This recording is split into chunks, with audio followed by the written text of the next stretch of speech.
2017 Amsoil Grand National Cross Country Championship, it appeared Walker Fowler was going to be more dominant than ever heading into 2018. But the field has had different plans. And each time Fowler has grabbed the series momentum, a bad race lets the competition get right back in the thick of it. Longtime challengers like Chris Borich, Adam Mcgill, and Jared Mcclure are in the hunt each week. Will today's Dunlop Tomahawk GNCC be the start of another win streak for Fowler or the beginning of a big charge for someone else? Find out. RacerTV is coming live from upstate New York next.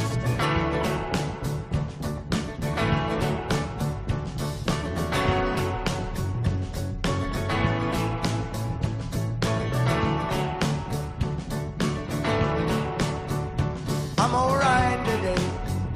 You're gonna find a way to cross and you're gonna get there. And I'm on fire today. Ain't no water here to calm or even put.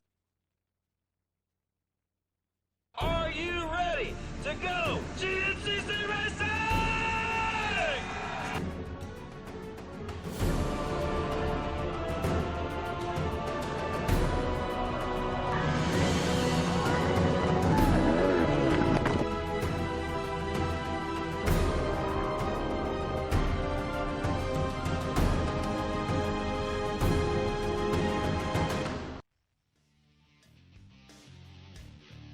Welcome to the Amsoil GNCC Racing Series, an AMA National Championship. We're here in Odessa, New York for round number 8, the Dunlop Tomahawk. Well, we think back to the last round, the XC1, Walker Fowler back out on top. Yeah, he came out swinging. I believe he was up front at the beginning, led the whole race, had a good lead. We had good battles behind him all day long, though. I think the battle for second went on from the first corner to the last corner, literally the last corner. And Borich came out on top in the number 2 spot. Mcclure was in third with Bryson Neal in fourth, but man, it was a good battle. And XC2 served up some good battles as well. Yeah, Hunter Hart back out in control. Looks like he's now in the driver's seat in this 2018 season. Yeah, he really does seem to. He's got things going.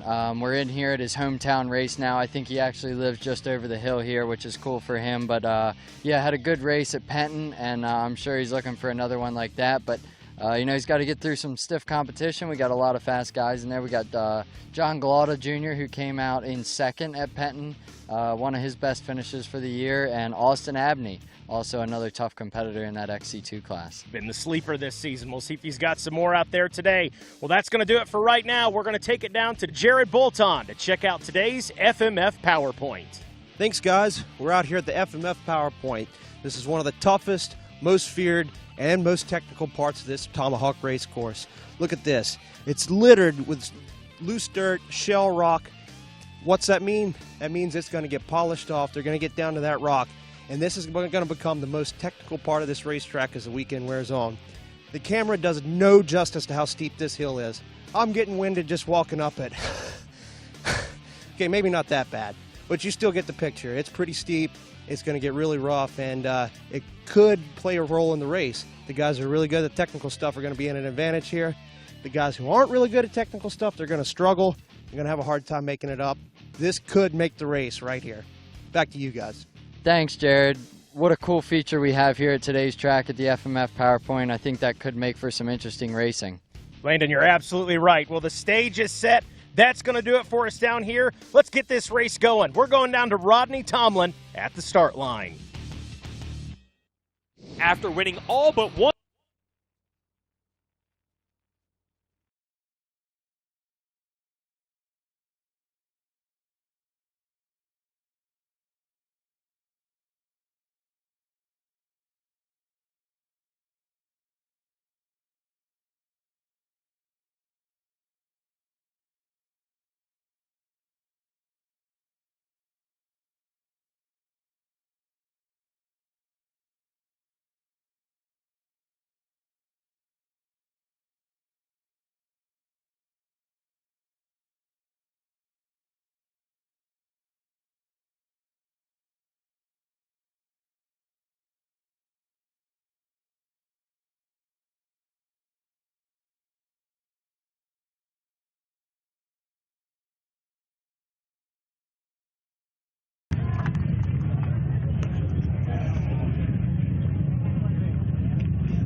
undefeated here in the soils of New York, at least for the Tomahawk GNCC. Walker Fowler, I tell you, it's been a phenomenal and challenging year for you already. Absolutely, Rodney. It's been a tough one for sure. These boys aren't cutting me any slack, that's for sure. But it's good about giving my best, giving our best effort, get a good start. That's been a key to our success this year with 4 out of 7 hole shots and getting out in front of these guys that are get out there and run our race, do our thing, and bring these WSR fans a win. Yeah, Walker Fowler remained perfect here at the Tomahawk GNCC. Stick around, 2 hours to tell the tale to that story. Right now, though, let's meet our starting lineup. Rolling to the line first today, he rides aboard the number 1, hailing from Rogers, Ohio, on a WFR Yamaha back. Fly Racing FMF Yamaha.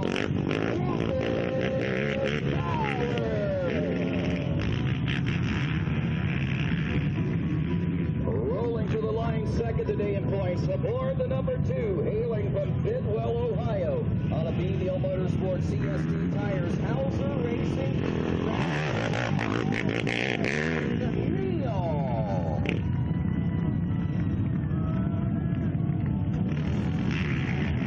Rolling to the line third today, he rides aboard the number 3 from Casca, Pennsylvania, on a JMR, ATVriders.com Max's backed Honda, Mcclure.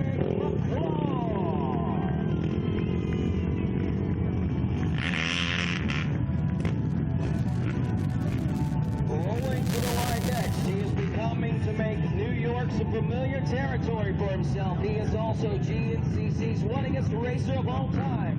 From Sudbury, Pennsylvania, the Max's Fly Racing Heel Cycle Barn.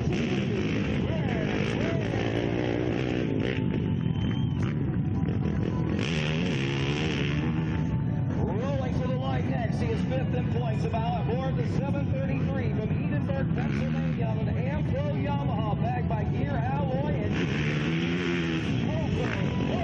Richardson. Up next, 6th in points aboard the 521 from Waverly, West Virginia, riding in the memory of Lindsey Kane today.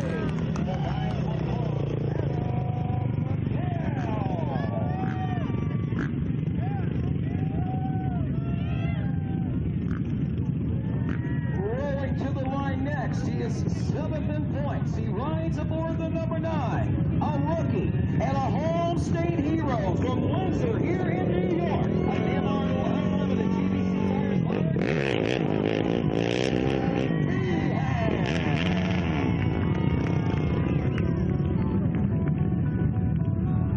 Rolling to the line next, 8th aboard the number 8, also from here out of New York. They call him the Richford Rocket on the Spike of Traffic GNCC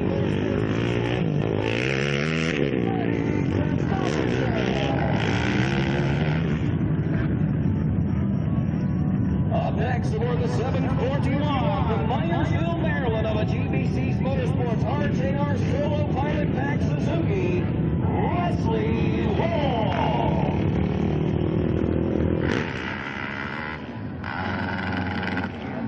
Riding aboard the number 11, hailing from Akron, Ohio, in our Motorsports GBC Hauser Racing Yamaha, Josh Merritt.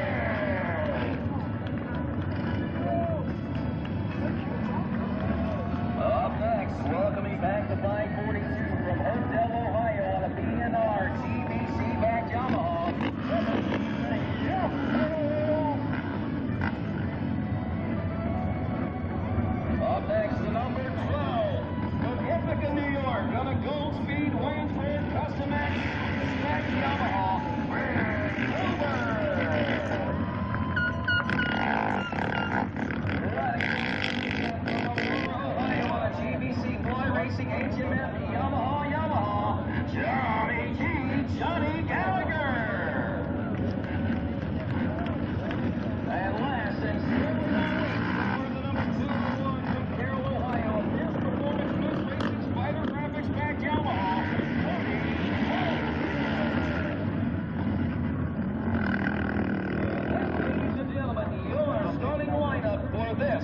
the Dunlop Tires Tomahawk GNCC as our riders make their way onto the starting line.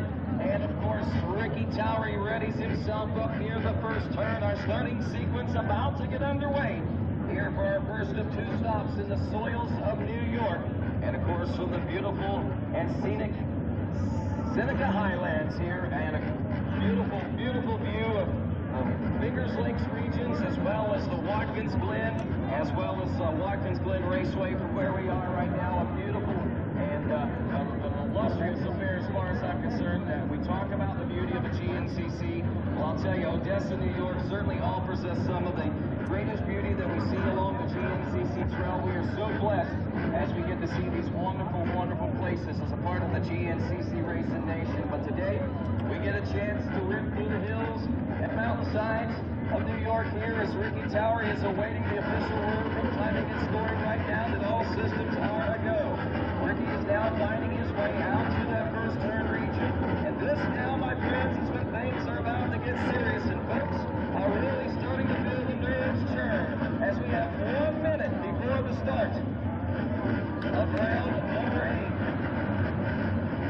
And again, the machines rumble across this starting line for the final few moments in anticipation of what the next few moments are going to bring. The intensity of a GNCC start, all kicked off by that XC1 Pro class. Are going to be going for $250 in the All Balls and Wiseco Performance Whole Shot Award, brought to you as well by our good friends at Hot Cams. And there it is, my friends, the blue flag. Shut them down, shut them down, shut them down, shut them down. We are now less than 30 seconds away from going GNCC racing. I'm going to ask you, New York, are you ready to go GNCC racing?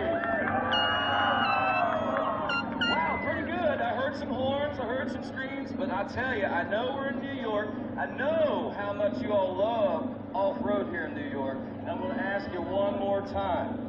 New York, are you ready to go Tomahawk GNCC racing?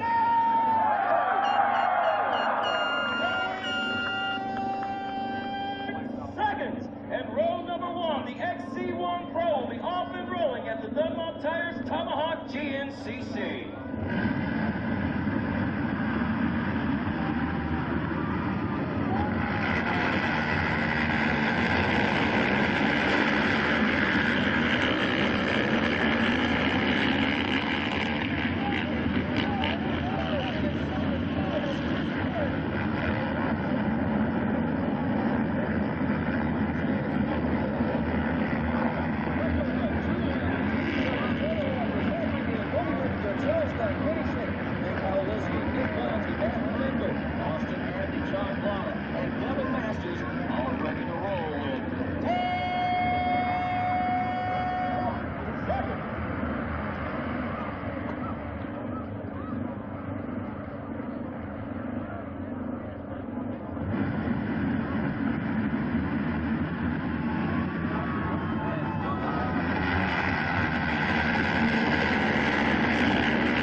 Richardson, Gavin Jenkins, McCain Jennings, Corey Silverthorne, Ronnie Rush, also Corey Vandeliner, Eli Kiger, Mikey Nichols, I should say Ronnie Test.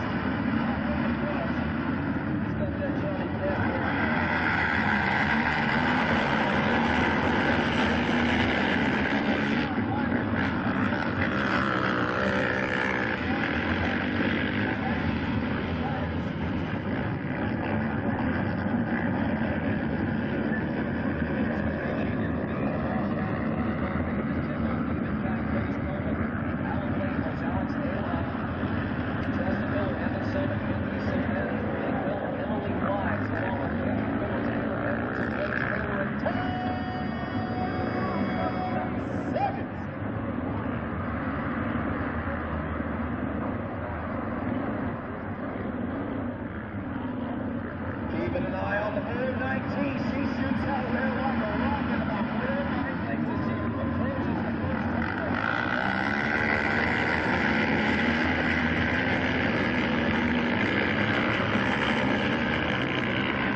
Tomahawk GNCC. GNCC Live continues right after this.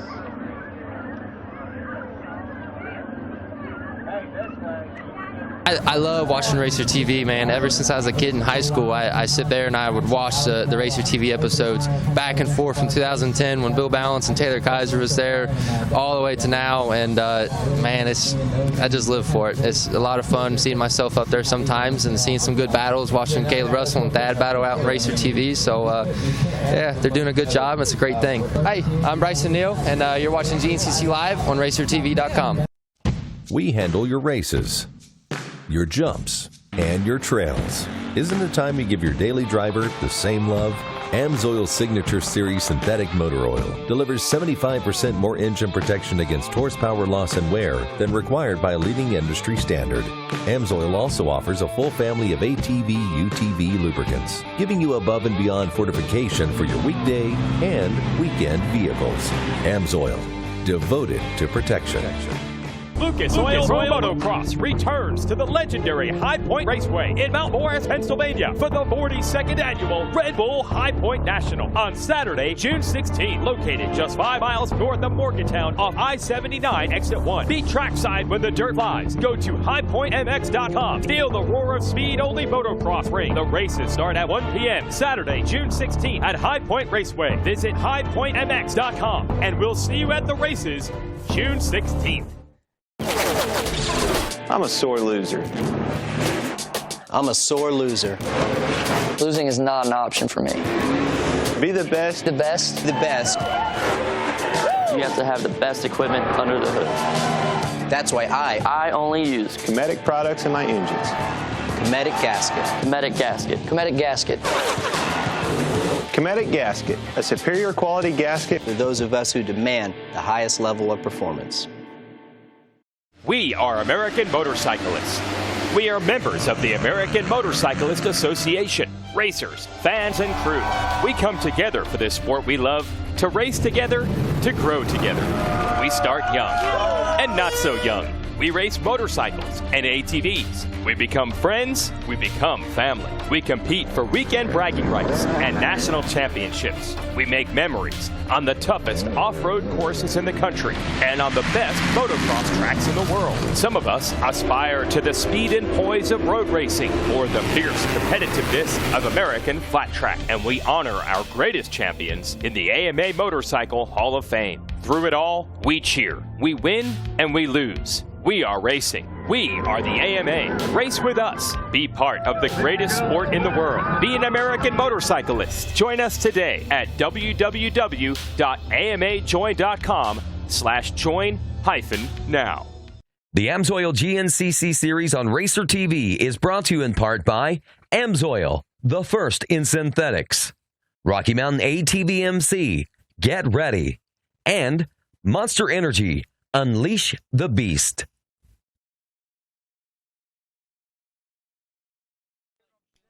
And welcome back to GNCC Live. Mikey Waynes along with Rodney Tomlin. Be joined in the booth a little later with Landon Wolf as we look at Walker Fowler coming out of commercial and Walker Fowler as we come back to the race, signing some autographs for the fans out here this morning. And I'm actually joined in the booth right now with Lane McCormick. And Lane, as you look at these guys moving through the course here, let's see, we had, these guys are, that was our leader, Jared Mcclure out front. So here they come early on. We know it was Walker Fowler out front, so already a shakeup.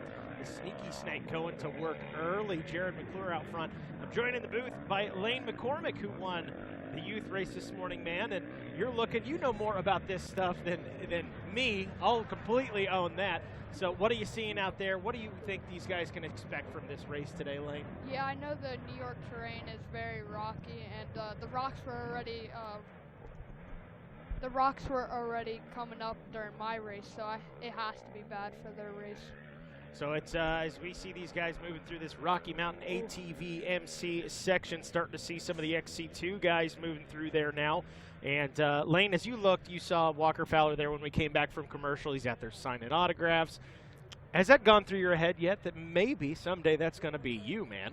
That would be awesome. I remember when I was a little kid getting autographs signed by all the pros, and hopefully I can be up there one day. I believe if you stay on the path you're on, man, I believe it's definitely possible. So, again, we are out here in beautiful Odessa, New York for the Dunlop Tires Tomahawk, and we got some of our dirt fleas. Oh, a good shot of the ground right there. We flip. Okay, we ought to be seeing the leaders coming out of the woods section here into some of the open field. So we'll see if Jared Mcclure is still out in front, and if he is, how far out in front is he? So early on in this one, already getting some lead changes. I think it was Walker Fowler out early in the hole shots. One of the things he always talks about, especially in this one, for the folks that aren't here that don't know, we got us a dusty one here today. So that is mile marker, I believe that's mile marker 7 right there. These guys working through. right now. But one of the things that we're experiencing here today, it's a little overcast right now. We've not had any rain yet, but the temperature's dropped a little bit, and small chance of rain. That might hold off. It's not a huge guarantee, which we'd be all right with that. But it has made in some of these open in some of these open field sections for some dusty terrain. So is that going to play a factor in these guys as the race gets closer and closer? Kind of creates that accordion effect that we're always talking about. These guys able to work up in close, and then they kind of spread out and back and forth. So is that going to play a factor here today for these guys as well? As more of our riders coming through. You guys are in for a treat this weekend. We've seen a couple of the camera shots we've got, but I can tell you we have got several great camera shots for you guys here this weekend. We'll be looking at a track map here in just a moment and take a look at some of those camera spots that we have for today. So again, here with the AMA National Championship, the Amsoil GNCC, and we take a look now at that track map. So we've got in store for these guys about an 11-mile course for them today. And you can see a little bit of everything to offer here at picturesque Tomahawk, and the highlighted areas there that just kind of I don't know, they shine bright like a diamond. No, the bright white spots, those are our camera shots there. You can see the one down by mile marker 7. That's going to get those guys coming around the 9, the 7. So that is going to be an excellent shot. And then the FMF PowerPoint, one of the featured spots in the track, and there goes Walker Fowler. He's leading. He is back out in front now, so Walker Fowler hard on the throttle, and there's that dust we were just talking about right there. The number 4 of Chris Borich. So these guys working through that open field section, and that's what we were talking about. That dust these guys are going to be kicking up today here in the open field sections. And our third place rider, Lane, your eyes are better than mine, man. Mcclure. Jared Mcclure, some sneaky snake back in the number 3 spot now. So after being up in the front, unless we may have missed Walker Fowler and Chris Borich, but that's how it stands right now. There goes our 4th place rider, Marty Christofferson. So how about that? Marty's been talking about finishing out in the top 5 all season long. What better place to do it than home here in New York? So Marty Christofferson, great start to this race for him. And then what we've got behind him is a giant cloud of dust. But boy, how about that? Marty Christofferson, New York's very own, with a great start in this one. We're going to keep you updated throughout the day here as this race rolls on. So this is our shot from mile marker, say that again, 8.5, mile marker 9 coming up next. So again, we've got some good shots for you guys, and kudos to the drone shot. That's been one of the most popular spots. Mile marker 9, these guys moving through there. Man, about a second and a half, 2 seconds difference between Walker Fowler and Chris Borich, who's in the number 2 spot. Chris, I talked to him last time he was on the podium. I said, Chris, one of 2 things is going to happen, man. Either 1, you're going to hit me when I ask, or 2, you're going to pick up that elusive win. He's the winningest GNCC rider we've got out there, but boy, it has been a drought for him. And he just kind of laughed and smiled, and boy, he's got himself in a good position today to make that happen right on the heels of Walker Fowler early in this one.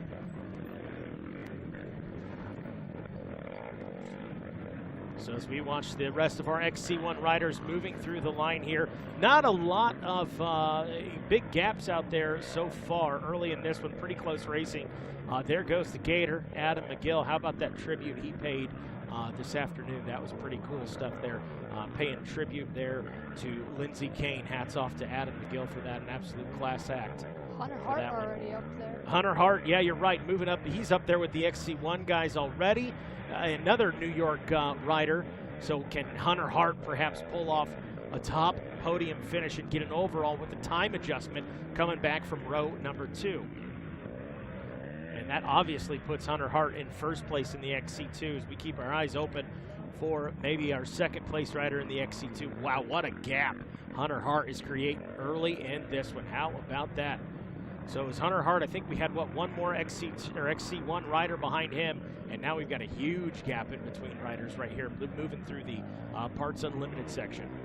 Second place, Austin Abney. There we go, Austin Abney in the number 2 spot. excuse me, Austin Abney, I believe, had the whole shot this morning or this afternoon as well. So pretty good spot for him. Not necessarily the Indiana terrain that he's used to. So advantage goes to Hunter Hart early on that one.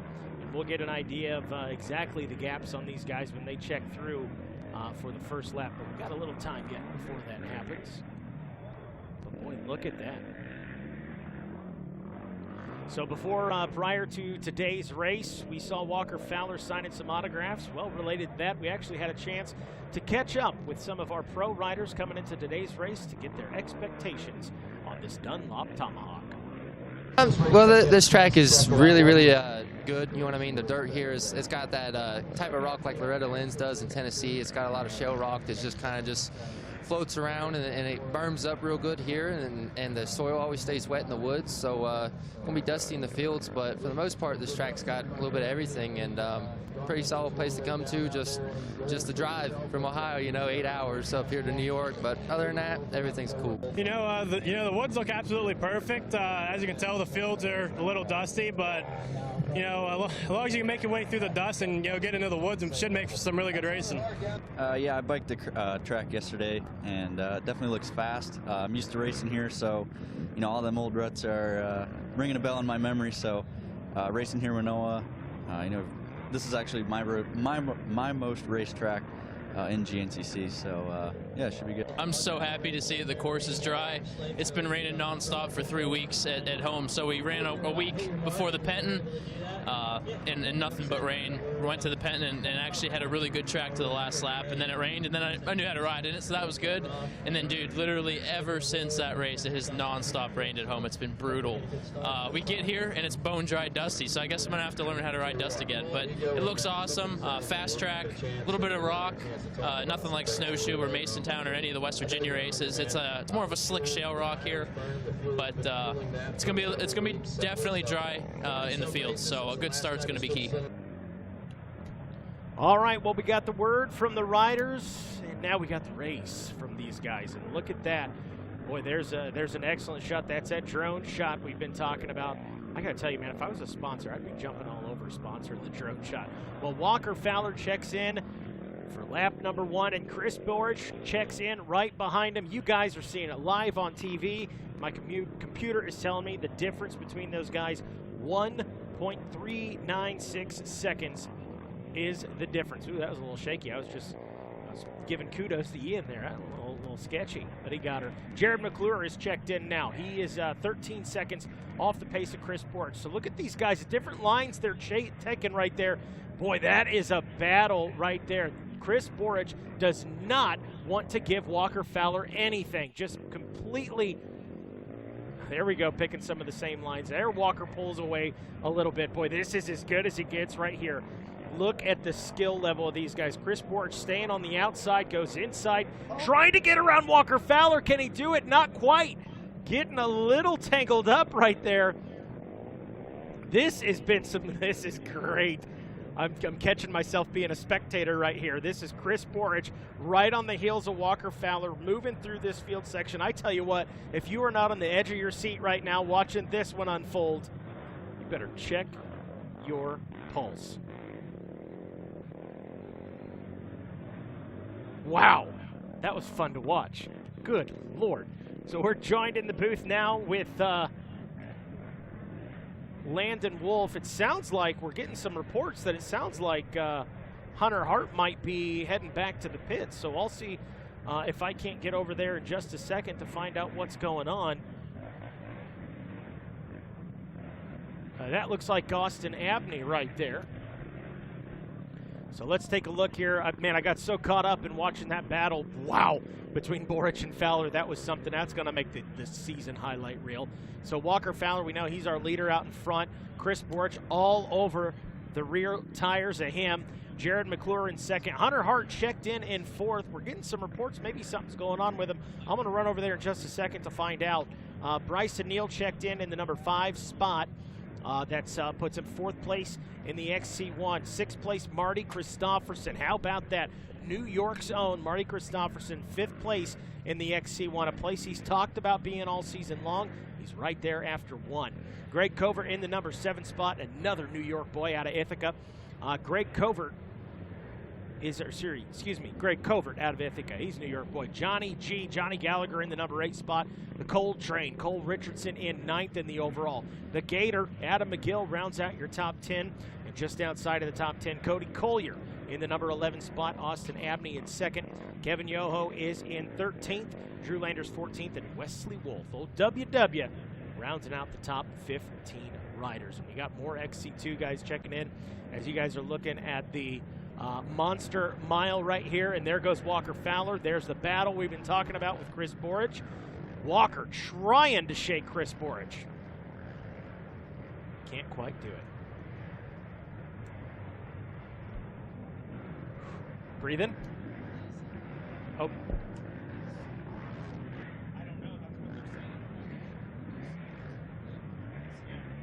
So yeah, we are getting some reports. I'm gonna run over there. Rodney's grabbing a mic, but when he gets back, I'll run over to the pits, see if we can't get a report on Hunter Hart, see what's going on. Landon Wolf joining us in the booth now, man. How you doing? Coming off a big win this morning. Yeah, it's about time now. We had a good race out there this morning. Track was good. Conditions were beyond perfect, and as you can see here, I mean, this track is it couldn't be any better. But yeah, I'm feeling good. Excited to see how this afternoon race unfolds. I see Chris and Walker having a heck of a battle. And is it true that Bryson is up to the number 3 spot already? He might be. Last time we saw him, Jared Mcclure was in front of him, and so was Hunter Hart. Yeah. We're not sure about what's going on with Hunter just yet.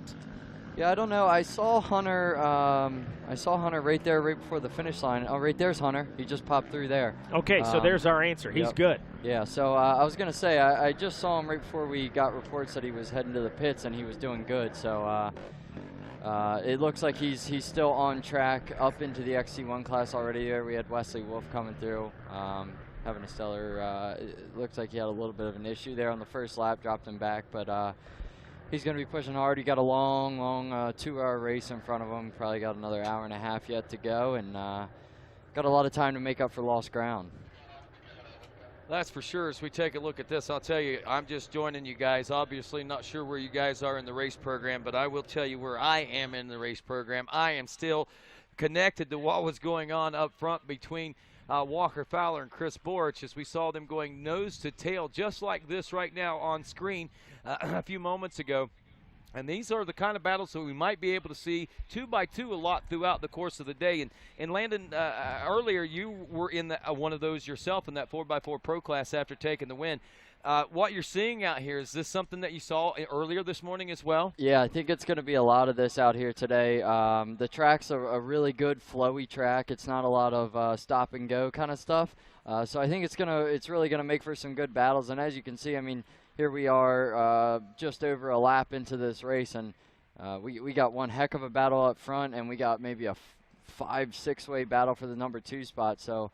No, I think this is going to be good. I think if both of these riders can keep it together and keep the bike on 4 wheels, I think this could go all day long. Well, we are watching Walker Fowler being chased by Chris Borich right now through these field sections, and literally now it'd be a big blanket, but you could throw a blanket over these guys right now. And you look at these track conditions and course conditions.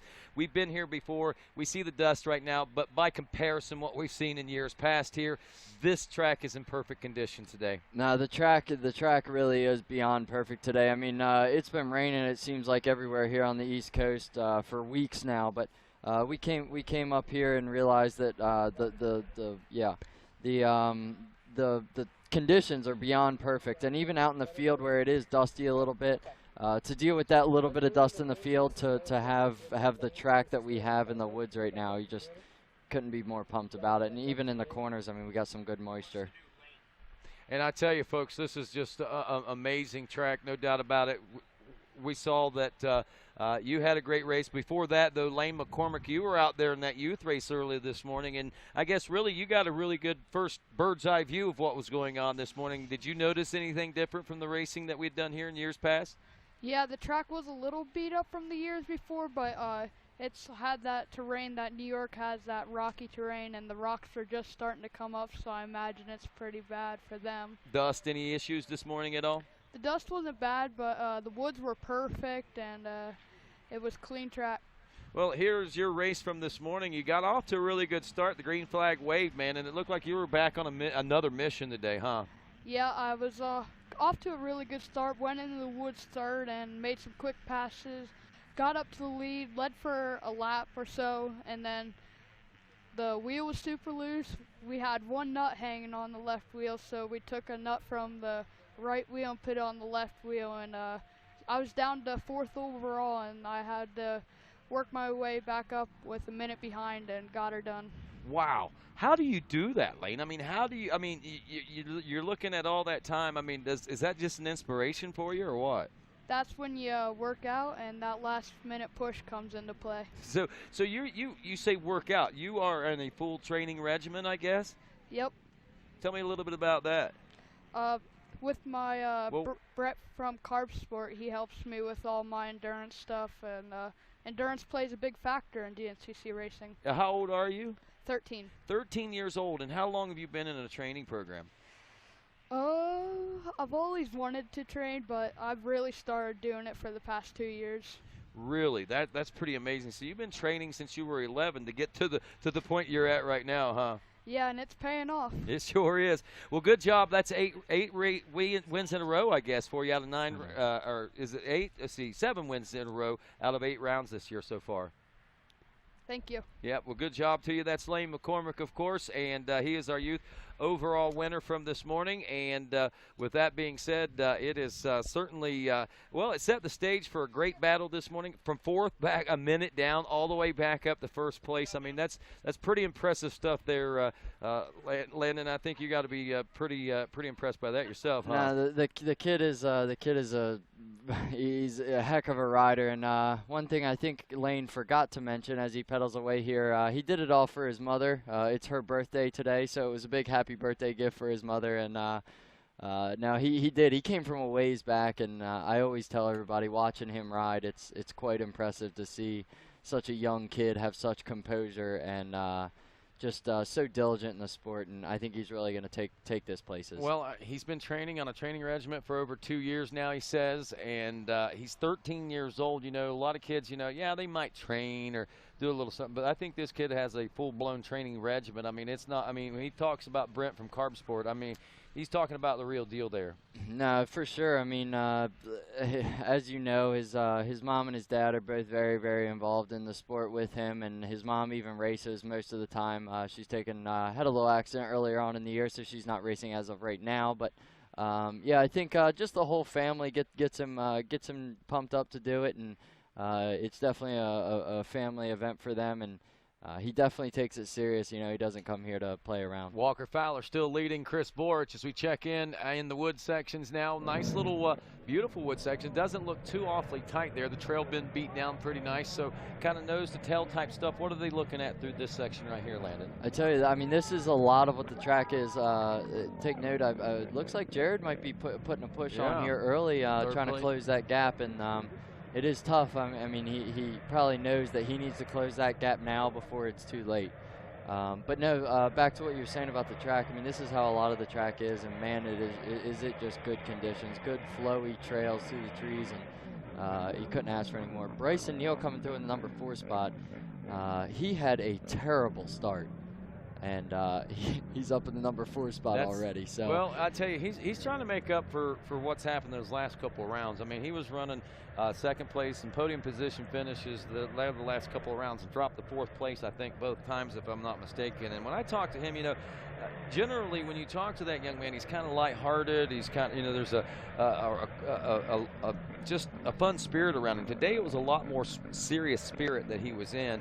Still lighthearted for the most part, but a lot more serious. It was a whole different feeling around there. And I think obviously after a start like that, you know, he's digging deep into what he knows works best and up to 4th place. And when you think about it, I mean, there is a gap between he and the 3rd place rider Mcclure, but it's not that big, all things considered. I mean, the conditions of today and just the competition itself. No, absolutely. I mean, he can definitely still make this happen, and it's another. I mean, I don't know if you remember at Penton we had I guess it was a 3-way battle for the number 2 spot. It was Borich, Mcclure, and Bryson, and we could be on our way to another battle just like that. But even on top of that, it's weird. The whole back of the class there, or not, I shouldn't say the back, but from 5th on back, we got some really, really tight racing. So everybody seems to be involved in it. So you know, and it seems like, and you might remember this from being an XC1 pro rider yourself, it seems like the I guess the plateau is that top 5 position. You know, you're thinking wins, but when you're in a position anywhere from 6th on back, you start looking at, I just need to break into the top 5. That seems to be where once you break into there, then you feel like you can start making steps forward. Yeah, absolutely. I mean, the top 5 guys, they do this as a full-time job, and you know, they are here to do some good. But that there is Austin Abney, I believe. Yeah, so that's the number 2 spot. Hunter Hart did already come through. He is actually up on the tail of that. I don't know what you want to call it, the 5th place battle in XC1. He's already involved in that. Austin Abney in 2nd, John Glotta Jr. in the number 3 spot in XC2. Yeah, and Glotta has gotten around Drew Landers, the 18, who was running in the number 3 spot, so there's been a little bit of a change there. Yeah, unless we missed him, which I don't know. Now we may have seen, actually, we may have missed Landers. Maybe he was around Abney, but we do know that Hunter came through there a few moments ago. Austin came through, and then I think that was Glotta right behind him, if I'm not mistaken. That was Glotta there, Glotta and Abney there, but like I say, I wasn't really taking a close look at the TV, so maybe Landers did come through. Good battles going on throughout, it looks like, in the XC1 and the XC2. Some names to be watching out for. Now, I think that we got ourselves a really good battle going on in that College A class today. Eli Kiger got off to another phenomenal start out there on his Coastal Racing Yamaha. He, of course, going to be battling, and it looks like right now battling with the 714 of Ronnie Rush, a.k.a. Ronnie Test. You ever seen? He's got that Johnny Test hair going on. He does. So he's no longer little Ronnie Rush. He's Ronnie Test, and he's out of Pittsburgh, and he was only 1 second behind Kiger. So we've got a whale of a battle going on right now in that College A class also, as there's about 30 seconds that go back to 3rd place. Well, taking a look at this this beautiful, beautiful section of New York woodlands here, Landon, I tell you, we had an amazing, I think, reception to New York the first time that we came here, not really realizing or knowing what to expect. But when we came in here to the Watkins Glen area in Odessa, it was just amazing. The Finger Lakes region, the beautiful Seneca Highlands. I mean, wow. I think that's basically what it all turned out to be. And honestly, not only where we are high atop this mountain is beautiful, but all the area is beautiful. And Mikey and Tracy had a chance to go out and check things out.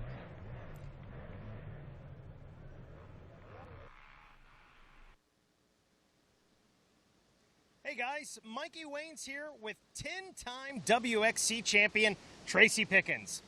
You know, we come into each race weekend with our minds focused and set on racing, GNCC. We love it. But there's actually a lot to do outside of the track. And Tracy, where are we today and what are we doing? Well, we are at Watkins Glen State Park, located in Watkins Glen, New York. It's actually just south of Seneca Lakes where the wine trails are. But here we have 19 beautiful falls, and there's over 800 steps leading up through the gorge. So Tracy and I are going to do our part. We're going to walk some of these 800 steps. It's going to be exercise for me. It's going to be a warm-up for Tracy. But we're going to check out these falls and see what this place has to offer.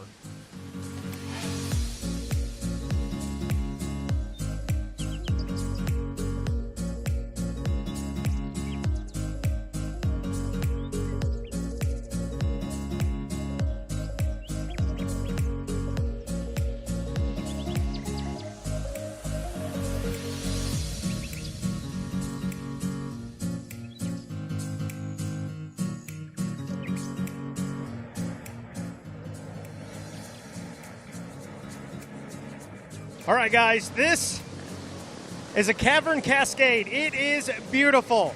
I don't know where Tracy is. She's left me in the dust. I'm going to go find her, see if you can help me. Come on, Mikey. That's going to, you know what, no, let Tracy close it out. Well, that's here from the beautiful Watkins Glen. Let's take it back to GNCC Racing. All right, thanks a lot, Tracy and Mike. It looks like they had a really good time.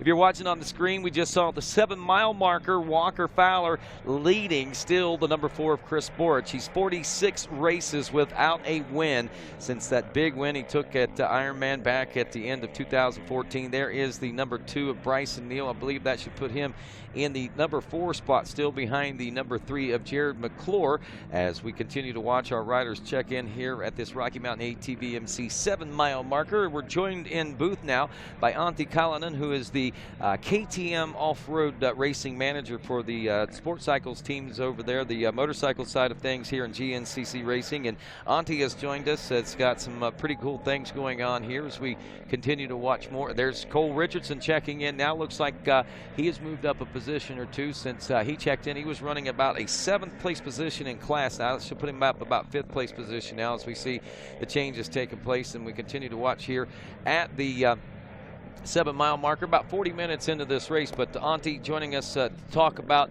the upcoming Snowshoe GNCC and the Friday fun that everybody always looks forward to, whether you're on 2 wheels or 4 wheels. It's all about supporting Team USA and the ISDE efforts. Yeah, that's right, Rodney. Thanks for having me again here.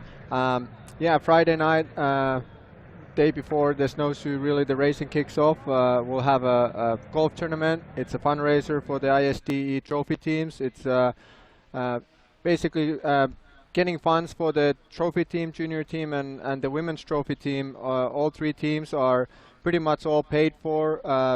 Thanks for this golf tournament and great sponsors we have on board. And it's not a small bill to always cover. And we really appreciate everyone coming out and playing golf. And something new this year, if you can't make it by request, a couple guys said, is there a way to help still if we can't play? This year we also open up like a donate page that you go to the same registration page as you would register for golf, but you can also donate if you can't make it, but you wanna help the team out. So that's there also, and you'll find the registration page at GNCC website under news. It's there, and it's actually getting a good registration right now. We've been open for about 2 weeks, and we're over half full, and it's looking good. So if you're planning on golfing and coming out, I highly recommend doing it ASAP, so that you get a spot and you can enjoy some 18 rounds of golf. And we have some great prizes. We have some good competition. We have hole-in-one prizes. You can win a bike, suspension.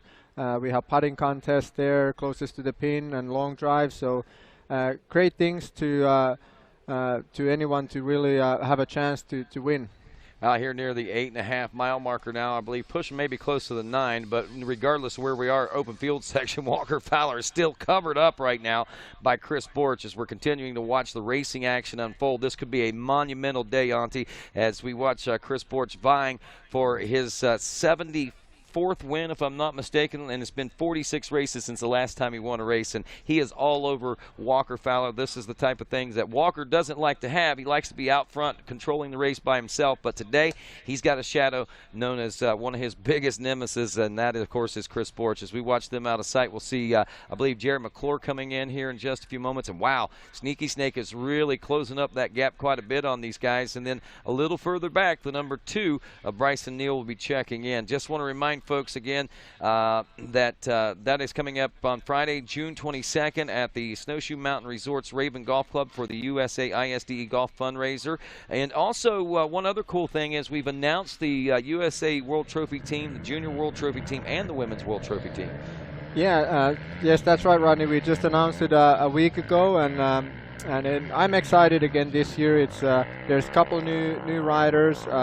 One to name is Zach Bell from West Coast, so it's really great to see new riders rising and really giving it the best in this team environment. Normally in an individual sport, but now all the best riders come together and compete for the same goal. Speaking of competing, look at the competition that we've got going on out here on the racetrack now. That looked like that was probably for that 5th place position. I don't know if that was Marty Christofferson and the boys back there doing that battle or not. But we'll check back in with that in a moment. Right now, we're watching still Walker Fowler and Chris Borich. I saw Hunter Hart's name there. He is currently 4th place overall after time adjustments. If you're seeing that and wondering where he is on the track, he's a little bit further as far as time adjustments are concerned. And continuing to watch the heated action. There's Jared Mcclure checking in. That is your 3rd place ride. The Sneaky Snake not far off the pace. Again, we should be seeing Bryce Neal checking in here in just a few moments. About 30 seconds off the pace of what McClure was at the finish line. It looked, though, and appeared like it might be a little tighter when we saw him in the woods a few moments ago. Out one of these open field sections, some lap traffic coming into play. Some of that dust that we weren't necessarily expecting kicking up, but still a very nice day. The racetrack is looking exquisite as far as today is concerned. And that right there, I believe 741 is Wesley Wolf as he's making his way up through the pack right now. We'll have to check in with him. He's 17th place overall. But continuing with our fundraiser efforts there, Auntie, the Junior World Trophy team will have Josh Toth, Grant Baylor, and Ben Kelly, all 3 GNCC racers. That's going to be on that team? Yeah, that's right. And most of them are already 6-day veterans. Ben Kelly is first time joining the trophy team. He was a club rider the past couple of years, and now he's graduated to the top ranks, and really looking forward to see what he can do. He's been phenomenal this year here in GNCC. So looking really for Ben and the rest of the guys in the junior team shine, and hopefully come back with the trophy like they did a few years back. That would be amazing. The World's Trophy team, Women's World Trophy team, Tara Geiger, Brandy Richards, and Becca Sheets. I'm familiar with both Tara and with Becca, but Brandy is someone I'm unfamiliar with. Yeah, we got Brandy last year in the team, and she was phenomenal last year. She was really fighting for the overall women's in 6 days in France, and now competing a 2nd time now this year. We're hoping that she can deliver the same results as last year, and hopefully carry the team to a win. And if we want to join this, how do we do it? Go on GNCC website for the fundraiser. So go under news, find the fundraiser, and there's a link to click, and that takes you to the registration page. And yeah, you can register as an individual, or you can register as a team and pay for all 4 players. And yeah, then there's all the other schedule, and all the other information can be found under news. Awesome. Sounds good. Auntie, thank you very much. Good luck in everything, and I look forward to hopefully bringing that cup back home again this year, man. Yeah, that's right. All right. Thanks, Rodney. Awesome. Auntie Cullinan from KTM, our ISDE Team USA team manager as well, talking about the golf tournament leading into the Snowshoe GNCC. Back at it out here on the track. We're about 46 minutes now into this race, pushing maybe close to 47 as you look, well, about 46:15 if you look at the clock on the TV there. And as we roll through this right now, folks, you may be thinking, where are our leaders? They should be checking in maybe soon for a 2nd lap complete. Well, let's see how much further they're due out. Well, they're due in about any time. It says, according to my timing and scoring, that they may be a little on the late side, but we got to remember that the 2nd lap and all the other laps are a little bit longer than the 1st lap due to where the start is located in conjunction to the racetrack on lap number 1. So the 1st lap's a little bit longer than the 2nd, 3rd, 4th, and maybe even 5th laps. Here comes toward the finish line right now. We see that number 1 of Walker Fowler still being shadowed by the winningest rider of all time in GNCC racing. We're talking about the 6-time champ Chris Borich, who's feeling his oats here in the soils of New York. His buddy L Dub took the win in the 4x4 Pro Class today, and Landon, I gotta think that had to be an inspiration for him too as they check in for lap 2 complete. I don't know. It's going to be interesting. I just walked down in the woods there a little bit ago, and watched them come through a couple sections, and man, are they on rails. But I tell you, Jared Mcclure is putting in a good push, trying to close in on the backside of them, and if he can, I think we'll have a three-way battle for the lead. But I tell you, this two-way battle for the lead right now, it doesn't get any closer than this. 15.5 seconds now is what we're seeing between the second and third place. Whoa, man, Hey, Chris hey, Ford hey. trying to make things happen out there. We got a drag race. Yes, we do. And man, I tell you, I thought Chris Borch had the inside line advantage, but the momentum right now belonging to Walker Fowler. But boy, Chris Borch kind of stick it in there. And then the drag race, a long drag race up to the next turn. Walker was able to win that one barely. Yeah, I tell you, these guys are going all out. I can imagine that this dust here was a little bit of inspiration for Chris to win that drag race or come out of that corner on top. But I tell you, I think that's why he's trying to stay so close to his bumper, because he can't see if he drops back at all. So, but man, these guys are at each other right now, and it's going to be good. It's going to be good to see where this goes. It is. Walker Fowler was talking with him earlier this morning. He's riding on an ATV, he says, that has not lost a race yet. Every race that he's raced on this particular quad, he has won. He said, we're taking that to New York. It's going to Snowshoe, and he says he wants to see if he can win these next couple of races on it as well. I'll tell you what, this is a good test for it and for Walker right now, because the one thing that he doesn't like to have is that pressure, especially the entire race. And though we're only just approaching an hour into this race, one thing we got to point out, we've got the two most physically fit riders in GNCC racing going head-to-head right now, wheel-to-wheel.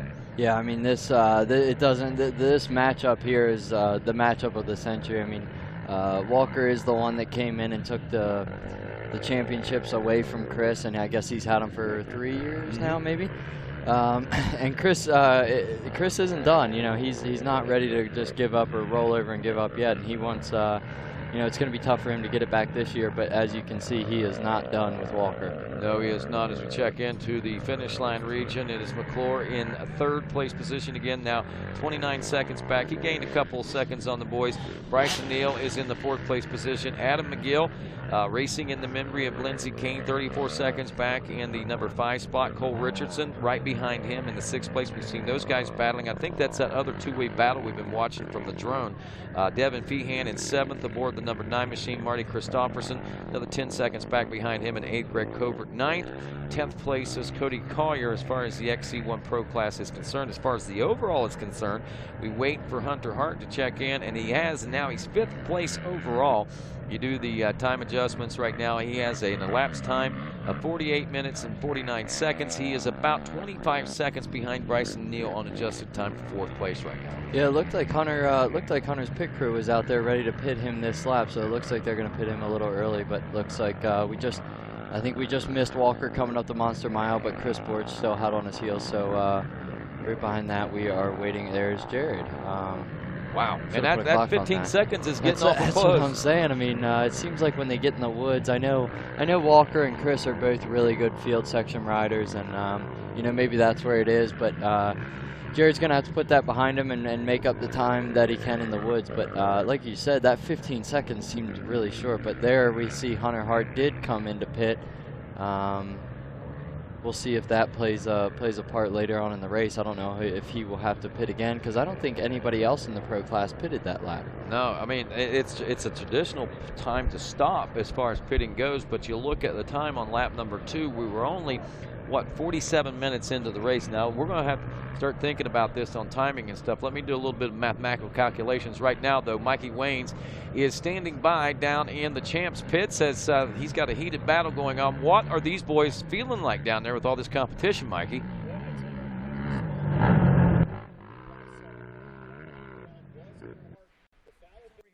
The gas out, they had the goggles, looked like they were ready to go. That was the case all the way down the line. Looked like everybody was going to pit. Walker waved it off, kept rolling. Next thing you know, Borich pits, said, nope, keep going, stay right on them. So these guys are going at least another lap before they come in here and pit. Will that pay off for Hunter Hart, who looked like the only one out there who pitted? I don't know. That's a good question. You know, you start doing the time. If we're running just under 27-minute lap times, let's just factor on 27 minutes right now. We've got 2 laps down at 47 minutes. Another 27 on top of that's going to put us an hour and 15 minutes or so. Then we're going to have another 27, so an hour and 15. We're going to have to go, if laps don't increase, we're looking at a 5-lap race right now. I'm speaking off the cuff right now. This is nothing official that anybody has says.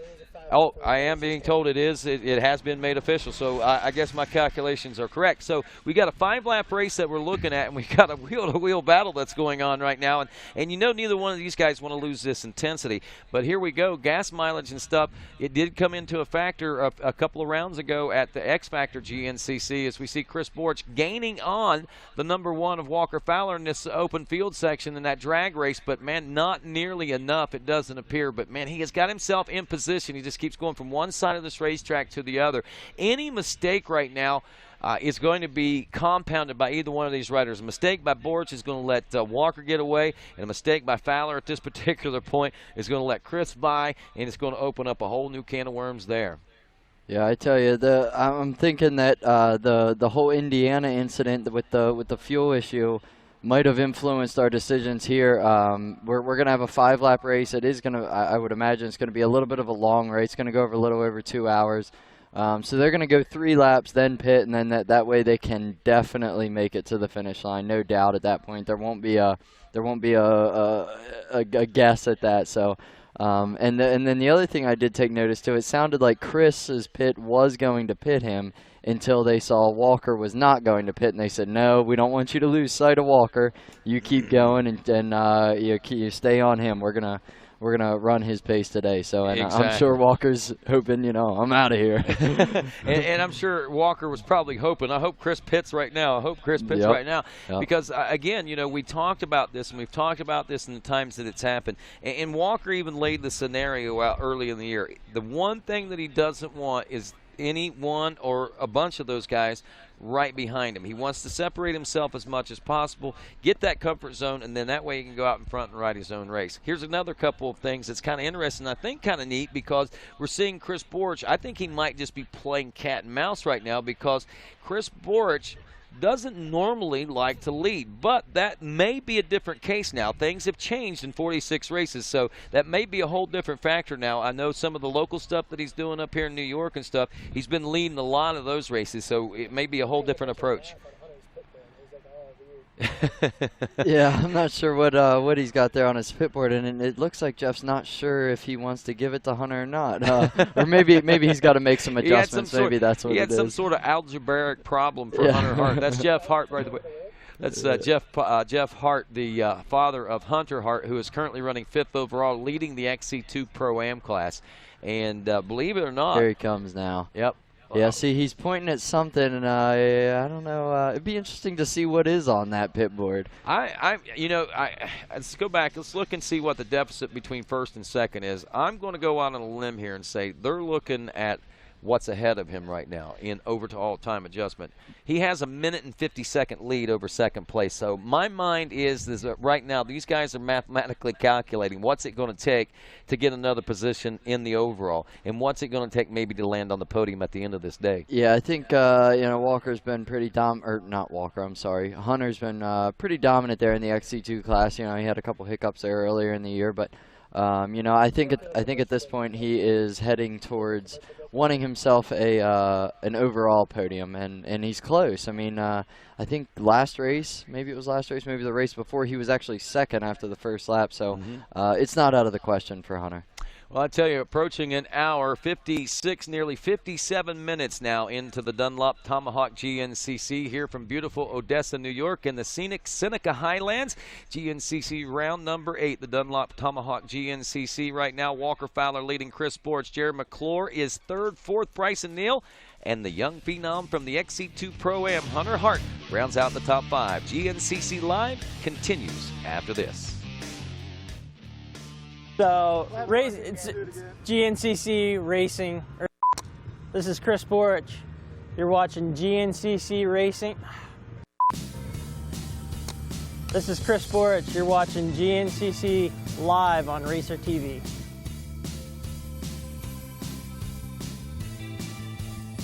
The halfway point is here, and these riders have endured over an hour now of hard battling through the woods at extremely high heart rates. The type the average athlete couldn't even fathom for this level of distance. Can they stick with it to the end? Don't click that X. GNCC Live on RacerTV.com continues after this.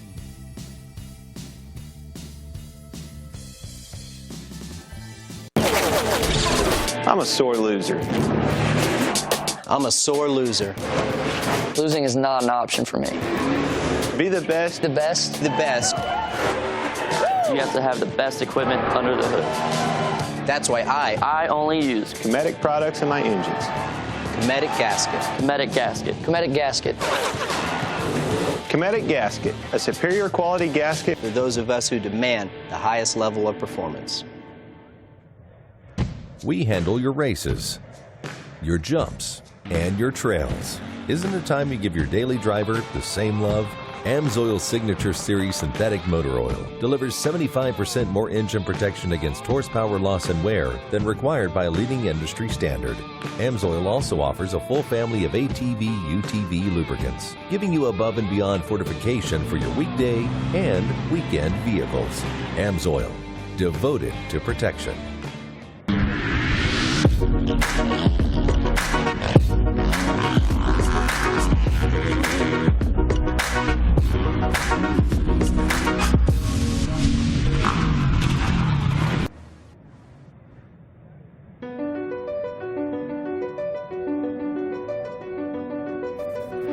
What is your passion? Hitting the perfect line, finding the perfect trail, routing the perfect adventure, or just living and breathing the moto life? Do you feel pride for a job well done after tackling a late night in the shop? Do you enjoy time spent with friends and family in the great outdoors?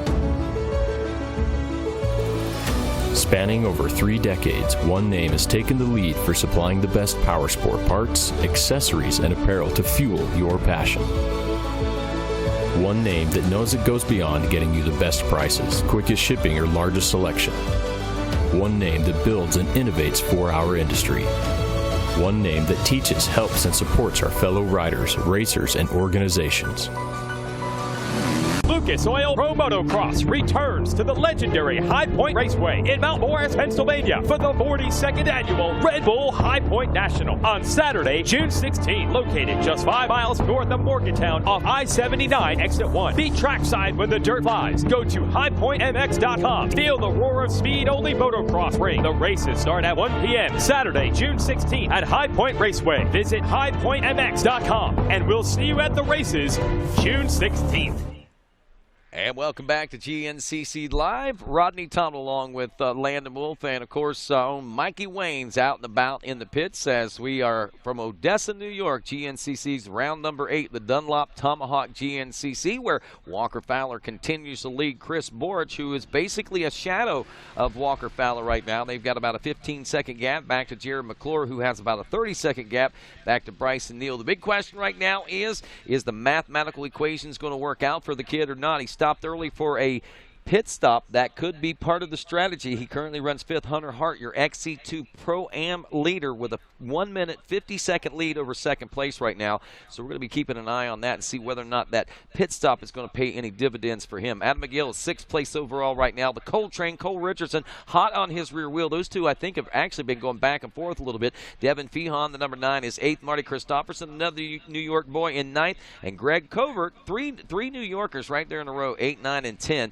to round out that top 10. And Landon, I tell you, so far what we've seen here at this beautiful Dunlop Tomahawk GNCC has been, well, nothing short of amazing as far as I'm concerned. We're seeing glimpses of an old Chris Borich, or is it something new that we're witnessing here, man? I don't know. I'd have to say it's something new. I mean, like we were just saying, I mean, Chris, I don't know if he got so used to being at the top or what happened, or Walker came in and really changed the pace. I'm not sure, but I think this is something new for Chris. Obviously, winning is not new to him, but I think he's really been putting in a lot of work here recently. He's been training a lot, been pushing really hard, and racing a lot of local races again. I was just saying that I saw him at the Wainoa last weekend, and he really looked good. He looked really strong. So I don't know. I'm anxious to see how it plays out. I'm anxious to see if he attempts a last lap charge, or I'm anxious to see if Walker is just waiting for maybe the last 2 laps to drop his hammer and take off. So, hey, you know, that's a very good scenario, one that we really haven't even touched on yet. Maybe at this point Walker's just settled into this pace and said, all right, you want to ride with me? Let's ride. Yep. They'll take the pit stop, and then maybe we'll see a new higher gear. And we'll see if that higher pace and that faster pace is really there that people have been talking about since Chris was actually on top of his ball game. Yeah, I know. It's I don't know. It's cool to see. Like I think we get caught up in seeing Chris chasing down Walker, and we almost want to see a good battle. But you know, at the same time, you know, old Walker, he's an experienced boy now, and this could be part of his game. You know, you never know with him, and I'm anxious to see what he does and what Chris does as well. I am too. You know, Walker really likes to control that lead, and oftentimes, you know, whenever he's not in the position where he wants to be, he digs deep and he makes things happen. And that's what's really cool about him, is that he's got a game plan for every situation and scenario that happens to pop up. And we had a chance to actually catch up and talk with him a little bit about that. Way more fun to sprint the first lap and then get to enjoy the rest of the race by myself. Wave to fans, cheer, hoot, holler, have fun. That kind of race for me is more fun. For the fans, I know that cutthroat 5-racer duel is definitely the way to go, and it is fun. And you know, it had been a while since I was in that position, and I've been in it a lot more this year, so I'm not intimidated by it anymore. You know, the first race that it happened, you know, obviously I was a little like, oh man, I haven't been in this situation in 2 years. But yeah, I'm good with it. So if everyone rides good today and it's a tight battle, I'm ready for it. And that's a very good point right there if you think about it, Landon. I mean, he is used to it. This is something that at the beginning of the year, no, he wasn't. So maybe it's not as big a deal now that we see him being pressured the way that he is being pressured. Yeah, it's like you say. I mean, Walker's been racing since he was a kid, and he's experienced. And I know he likes to jump out early and lead the whole race, but you know, it's part of it. And I think like he said, for the fans, this is great. This is what everybody likes to see. I think you're absolutely right. Oh, I know we're right. I'm a fan, and that's what I want to see. Exactly, I am too. Man, this is. I think my palms are sweating. I've always congratulated Walker after his wins, but I always say, you know, you made it a little boring. Yeah. There's number 2 of Bryson Neal still back in that number 4 position as we check back in with our leaders out here at the 7-mile marker. So things are still seeming to be in place there. I don't think that gap has changed much between those two, if truth be told. No, I tell you, they're everybody's staying pretty consistent. It seems like Jared's still about that 15 seconds back. Seems like Bryson, I don't know, he may have closed in a little bit on Jared, but it's been good racing. I tell you, Adam's putting on a pretty good push here as well. I know he came from somewhat the back of the pack, and right here before this section there's a really long end. Cole, there comes Cole right behind Adam, but right here the trail that we're looking at is about a mile's worth of off camber with no passing on it, really tight, and then right after that is some really fast open road. So as we get later into the race, I'm anxious to see if lappers play a role in this section right here. I mean, because if you come up behind a lapper there really is nowhere to get by. So as the race goes on, this 7-mile marker could be an interesting point to watch. No doubt about it. There comes the number 9, New York's Devin Feehan, and one of GNCC's XC1 Pro Class rookies making his way by now. And not sure, might be a good time, Adam, to take a look at some of our amateur classes, maybe the Junior A class. I was taking a look at that one, Landon, and of course we're talking about the Junior A 22 plus class with Jordan Poplowski out of Shamokin, Pennsylvania. Seems like a lot of fast guys out of Shamokin, Pennsylvania. Near 2-minute lead for Poplowski right now. Yeah, I tell you, I think we got a lot of guys from Shamokin out here. We got Chris's whole crew here at this race, and Poplowski, Ploppers is one of his boys. So we got a lot of fast guys coming from that area. Michael McAvoy is running second aboard the 531. Bruce Weiland Jr., the 408 out of Branshaw, Pennsylvania, is third. Chris Graff out of Harrisville, Pennsylvania, running in the number 4 spot aboard the 359. And Josh Haney, the 420 out of Upper Black Eddy, Pennsylvania, rounds out the top 5. Boy, a lot of PA boys up there in that top 5. We got Michael McAvoy, the only West Virginia native out there. Yeah, here we got this. I don't know what there's Hunter Hart yep. jumping in there. I don't know what there's Johnny. Johnny having a pretty good race today, but I don't know. I'd like to know what that battle is for. Here comes the battle for the lead. This is the real interesting one. Physically on the racetrack right now, that was Collier and Covert just ahead of him, and I think Marty was there as well. So yeah, it's the battle for the number 8 spot. Four-way battle for the number 8 spot. And so I think we got some good, like I said earlier, this track I think is laid out real nicely for some good battles, and it's definitely making a good battle for the number 1 spot. I know that. Well, here we are back out in an open field section. Beautiful, perfect conditions as we've been touting here. We were forecasted earlier in the week to be under some torrential rains at this point. We have been so blessed here, no doubt, with beautiful weather. It is a little overcast today, I will give you that. But honestly, I like this a little better than an intense sun, because even though it's only like 75 degrees, intensity of the sun up here in the Seneca Highlands is pretty hard, man. I tell you, the weather is beyond perfect. I mean, the track conditions are good. It's not too hot. It's not too cold. You got a good breeze while you're riding. I mean, we got lucky today, so hopefully GNCC gets to experience the same thing tomorrow and maybe for the rest of the year at that point. Yeah, for sure. For sure. Right now, rolling through the Tundra, Tundra would have been Tundra a couple of months ago here in New York. There is Bryson Neal checking in this open field section now. See, he was rolling out. Did we see the number 3 checking through there? He was a lot closer. He is really close to a lot closer. Should actually, there he is in the backside of that field. So I don't know. I mentioned earlier that I think Bryson might have closed in on Jared a little bit, but I retract that statement. Yeah. I think they're back down to that. Here's something that we might be seeing changing back there, though. Yeah, we got like I said, we got a lot of good battles. We got a good battle between Adam and Cole Richardson here. Man, Adam's got the hammer down right now. He's trying to put some distance between himself and Coltrane right now, and it looks like he's closing up on Bryson Neal. Truth be told, last time around there was 34 seconds that separated them. That was more like a 20-second deficit. Yeah, if that, to be honest. So I think, like I've mentioned in the past, you get 2 of these riders together pushing each other, it can cause mayhem. So that could be the driving force for both of them. They need to stick together and keep moving towards the front of the pack. We saw Walker and Chris come through this top section here, and then here comes the number 3 machine of Jared Mcclure. Tight section up here on top of the hill, but this track's got a little bit of everything. It's a really good setup, and I think that's why we have such good battles today. But Jared and Bryson both actually are both out in no man's land, nobody to pace themselves off of.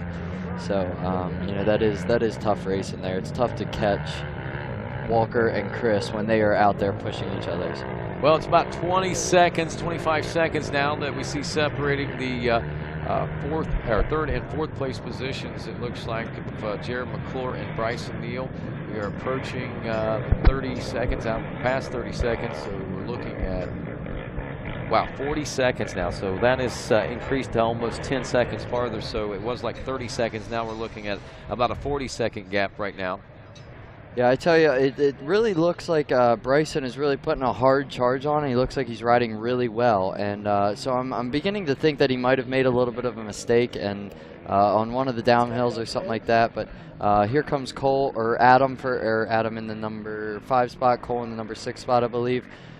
Cole is having a good race as well. He started the year pretty strong, has progressively gotten better, and now he's keeping that going. So I think we're gonna have a good battle for the number 5 spot here. Maybe by this time next lap. Oh yeah, for sure. It has been one of those touch and go battles pretty much since the first lap. Right now, still only 3 seconds separating Mcgill and Richardson, and maybe have opened up just a little bit more than that. But again, when we get over to the in those field sections and stuff, Coltrane really pours it on, and he and Adam really get some good battles, similar to what we're seeing up front between the number 1 and the number 4. There goes Feehan through again.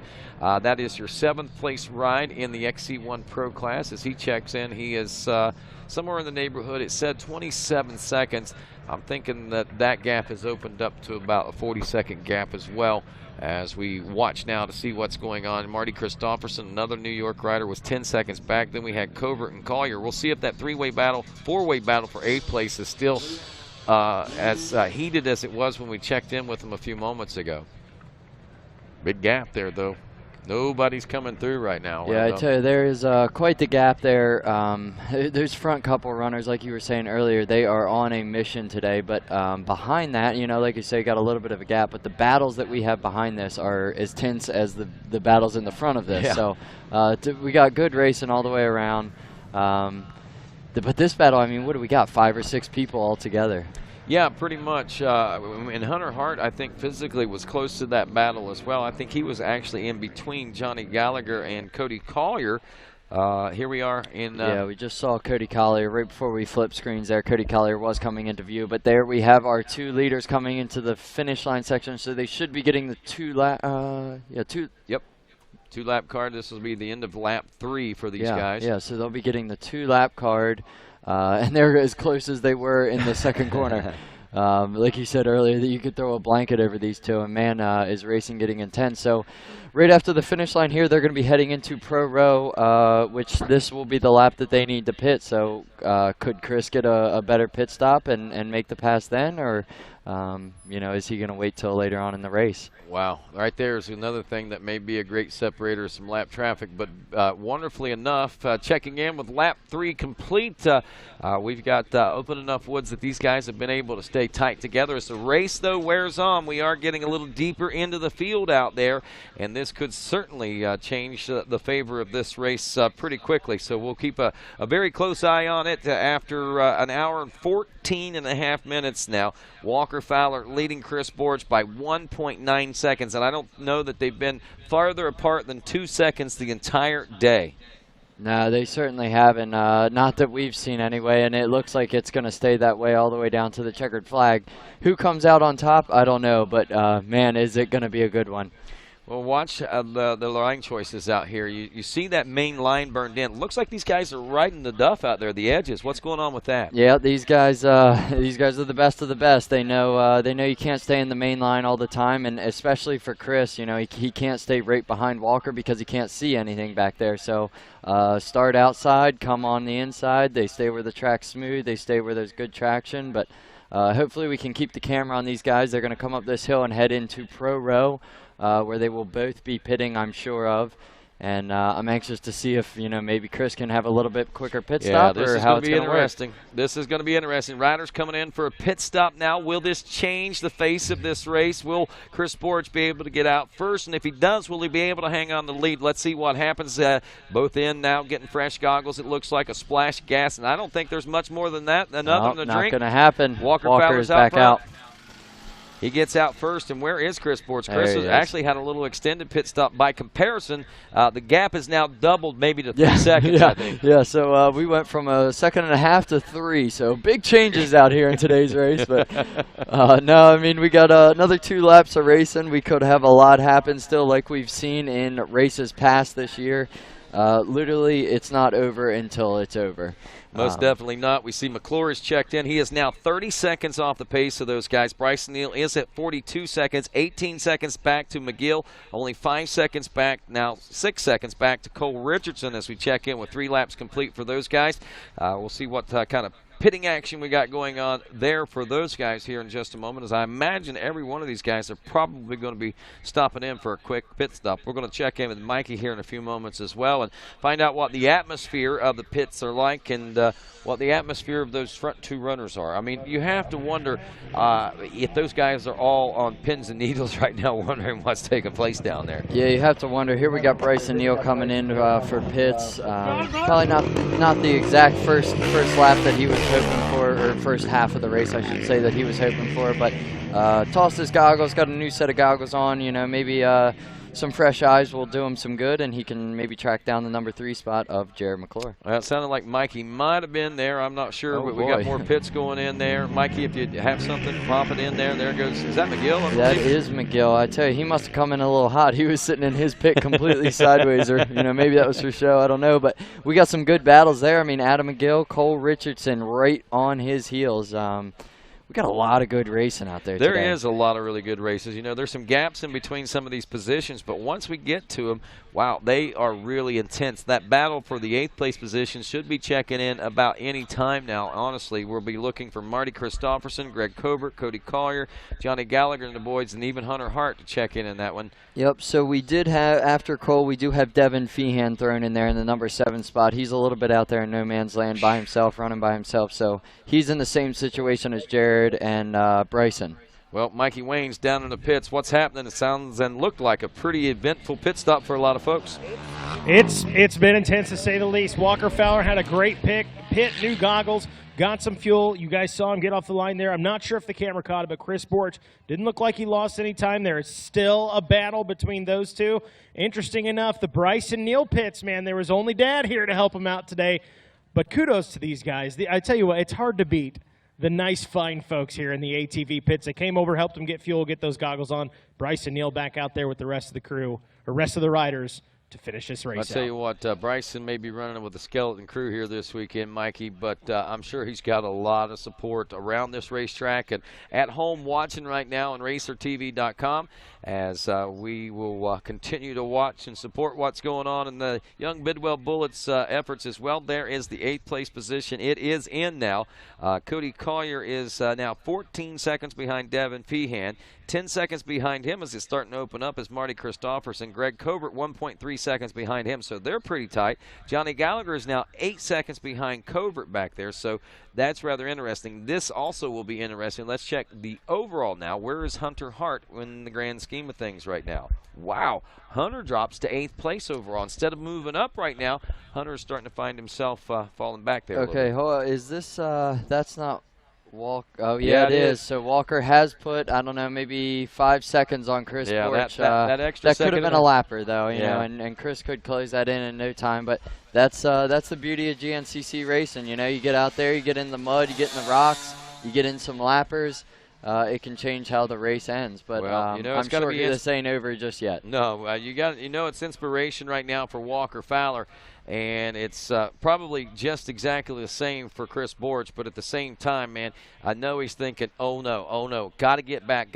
So we'll see whether or not he's willing to ride the ragged edge a little bit harder and a little bit farther out than what Walker is right now, and whether or not he's going to be able to catch up. And remember, we had that lapped rider coming into the finish line. That kind of stuttered things up a little bit for Chris Borch as well, and like you pointed out, that could have been what may have taken place out there, and it takes one or two of those in Walker's favor to turn things around. And we saw it happen at Steel Creek. It could happen in the Chasers' advantage as well. We saw Adam Mcgill take a win there at round number 4, and that was due to lap traffic. And hey, even though the track isn't over inundated with lapped riders today, there are enough out there that at the right time it could cause just the right problem. It only takes one. I mean, and I'm certainly not saying that it's the lapper's fault or anything, but that's how GNCC racing works. And like you said, it could go in the leader's favor and it could go in the follower's favor just as easily.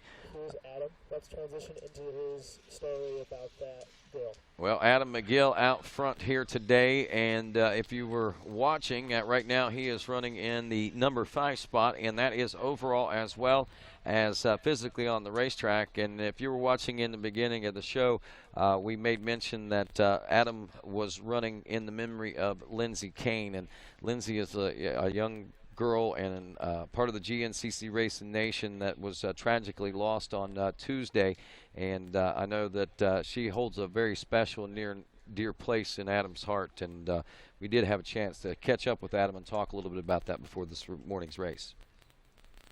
So you guys might have a question about the bow on my shirt, and I'm going to try to keep it as composed as I can. This Tuesday we had an incident at home, and we lost a little girl. She really liked to paint rocks, and so I brought a rock from home that I painted, and for everybody that's here, everybody's online, everybody's watching on TV, it is extremely hard for me, and hopefully everybody understands what But so there's a rock on the podium. We put it up there, and if you guys want, flip it over. There's a hashtag that the family started, and it's love number 4 Lindsay. And I'm pretty terrible at spelling, so I don't remember exactly how it's spelled, but if you guys want, put it up there. If you guys got pictures, bows, anything, we'd love to have support. So, thanks. Today, that is certainly tragedy when you lose anyone, and when you lose someone so young, and and Adam obviously having a really tough time with that, and our hearts are with the family and with Adam and all the folks. That's certainly a tough pill to swallow, and especially when it's a youngster like that. So we wish Adam all the great things for him, the strength that he needs, as well as the family, and Godspeed as we roll on here at Odessa for this Tomahawk GNCC. Mikey Wayne standing by in the pits right now. Hey, thanks, guys. As one of the ATVs goes by, I'm deaf in that ear now. I'm down here with Caitlin Osborne. Caitlin Osborne's from New York, and you won today. This is back-to-back wins at Tomahawk. You won last year and now this year. No pressure, right? No pressure. Well, Caitlin, what did it take to go out there in the WXC today and win a very tough race and at one heck of a last lap? Yeah, I think I started off 4th, and I made my way up, and the first lap, I kind of like held back a little bit because there's so many lines out there, and I knew I had to pick some good ones to pass Tracy, so I made my way up, and, I caught her on the second to last lap, and we rode together for a while, and I got her on a line, I think, like a mile before the finish or whatnot. So, but it was awesome racing with her. I love racing with her. She's a great girl, and it's great picking up tips from her and stuff, but I'm glad that I won in my hometown or home track, and it felt good. Caitlin, congratulations, guys. All right, thanks a lot, Mikey, and congratulations, man. I mean, hate to see things change, but also like to see new faces as well. There's Walker Fowler making his way through. What about that gap now? Let's check in with this. See here, this is what's killing Chris Borch. A little bit of lappers. They're trying to get out the fast as they can. There's Chris shaking his head. I mean, nothing you can do in that situation, but he does have, I don't know, about 15 seconds behind Walker at this point. Oh, yeah, that's maybe even open up a little bit more than that. You might have noticed that JCR Honda shirt pit crew, Trevor Bollinger, cheering the boys on as they go by. I think Trevor might have spent some time at Chris Borch's ranch down in Florida, maybe once or twice. He did. He's, he's familiar with all the ATV guys as well. We all intermingle pretty well, and no, it's cool to see all the bike guys out there biking, cheering on the quad guys, and like I said, every time I get the chance, I like to stay and cheer them on just like they always do me. So there we got Jared Mcclure still hanging on to that number 3 spot. Yep. He's just short of a minute behind Walker now. So it looks like Walker is using this gap to his advantage. He is putting the hammer down, saying, this is my time to run, this is my time to get out of here. So, but it could, those lappers could hit Walker just as hard as they just hit Chris there. So, of course, I mean, you got to think about it. Walker's been under pressure all day. Now he's not under pressure. Maybe he's going to relax a little bit. Maybe make one of those mental errors that he hasn't made thus far. There's Bryson Neal checking in with us, still in that 4th place position, and still some 40 seconds plus behind now Jared Mcclure, who is 30 seconds behind Chris Borch. And, well, maybe a little bit further than that now even, because he's about a minute behind Fowler, and we're looking at some 20 to 25 seconds, I'm thinking right now, between Fowler and Borch. There we have Adam Mcgill. We just saw him on camera. He's him and Cole are putting on quite the show. I mean, Cole ain't letting him out of his sights. Cole's putting in a good ride. Adam's putting in a good ride. And how far were they behind Bryson last lap? They were only 18 seconds. Mm-hmm. So I didn't put a clock on how far they were behind there, but it seems like all these gaps are really starting to open up for whatever reason. Obviously, we're getting later in the race. We're about nearly an hour and 20, almost an hour and 30 minutes into this race now. Still with the 2-lap board out, we'll see the white flag coming out in about 13 minutes, and that another 26 on top of that, and that's going to put us at about 2 hours, right around that 2 hour 13-minute mark or something like that, I think, when it's all said and done. Maybe closer to 2:10, but regardless, this is going to be a little longer race for him. The saving grace for him, it's not hot, but still going to be a lot of room for error and an opportunity to get deeper into that lap traffic. Yep, there we have Devin Feehan coming through. Looks like he had a water bottle hanging out of his mouth. You know, just trying to push through these last 2 laps and finish strong. He's running the number 7th in class and 7th overall right now. But one thing I wanted to take note to, we have a 5-way battle for the number 8 spot in, oh, there's some Funk Nation down there. But a 5-way battle for the number 8 spot in XC1 and 9 spot overall. So yeah, look at these. We got everybody down in pro row waiting on their riders. There's the Hunter Hart crew waiting on their Hunter Hart coming through, having a killer ride today. Adam Mcgill's crew. The Mcgill Mafia. The Mcgill Mafia. It's not even a crew. It's a mafia. It's a mafia. And heading on down, let's see, we passed what? There was Borch, and there's McClure's pit. Yep, I there's believe, Bryson yeah, Neal. McClure. Yep, Bryson Neal. It's whoa, easy, buddy. Staring us down. And there's the champs pits right there, and look how relaxed they seem to be now. And not so much on edge as what they were those first 3 laps or so when things were really intensifying as far as the battle between former champ Chris Borch and now current champ Walker Fowler. Again, the look at that. No, you're in the Danny you're in the number 1 spot right now.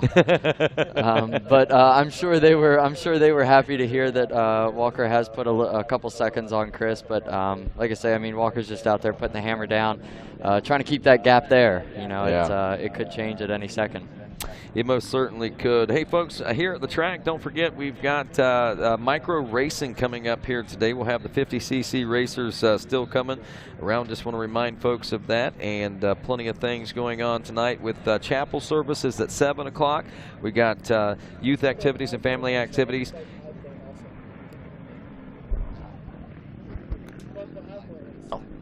Yeah, and of course we've got Team Faith Chapel Services, family activities at 6 and 7 for Chapel Services. Had a real good talk with Chuck LeMaster this morning. Should be a great sermon coming up tonight.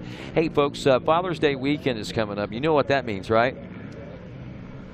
I do, High Point? Yeah! See, you're even catching on, Landon Wolf. Of course, High Point National at High Point Raceway in Mount Morris, Pennsylvania, will be coming up next weekend, next Saturday. It's all part of the Lucas Oil Pro Motocross National Championship, and we invite folks to come on down for that. You can go to highpointmx.com, I believe, on the web. You can also go find, you can just basically search it on any search engine. It'll get you right there to get your tickets.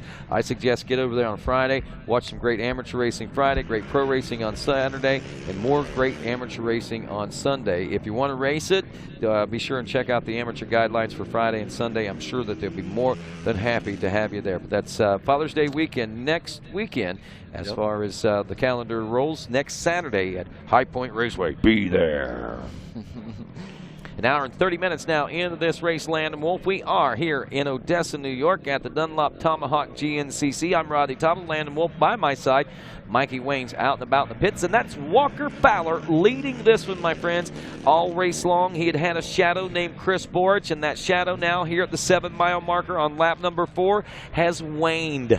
It's just kind of like Peter Pan lost his shadow out there now, and I know that Chris Borch, the shadow, is wanting to find his pan out there so he can rejoin that battle and see if we can get that battle right down to the checkers. And will we see an opportunity for a Borch? I hadn't mentioned that yet. But now I hope to see what's the gap. 25 seconds. 25 seconds in between Walker Fowler and Chris Borch as of the 7-mile marker.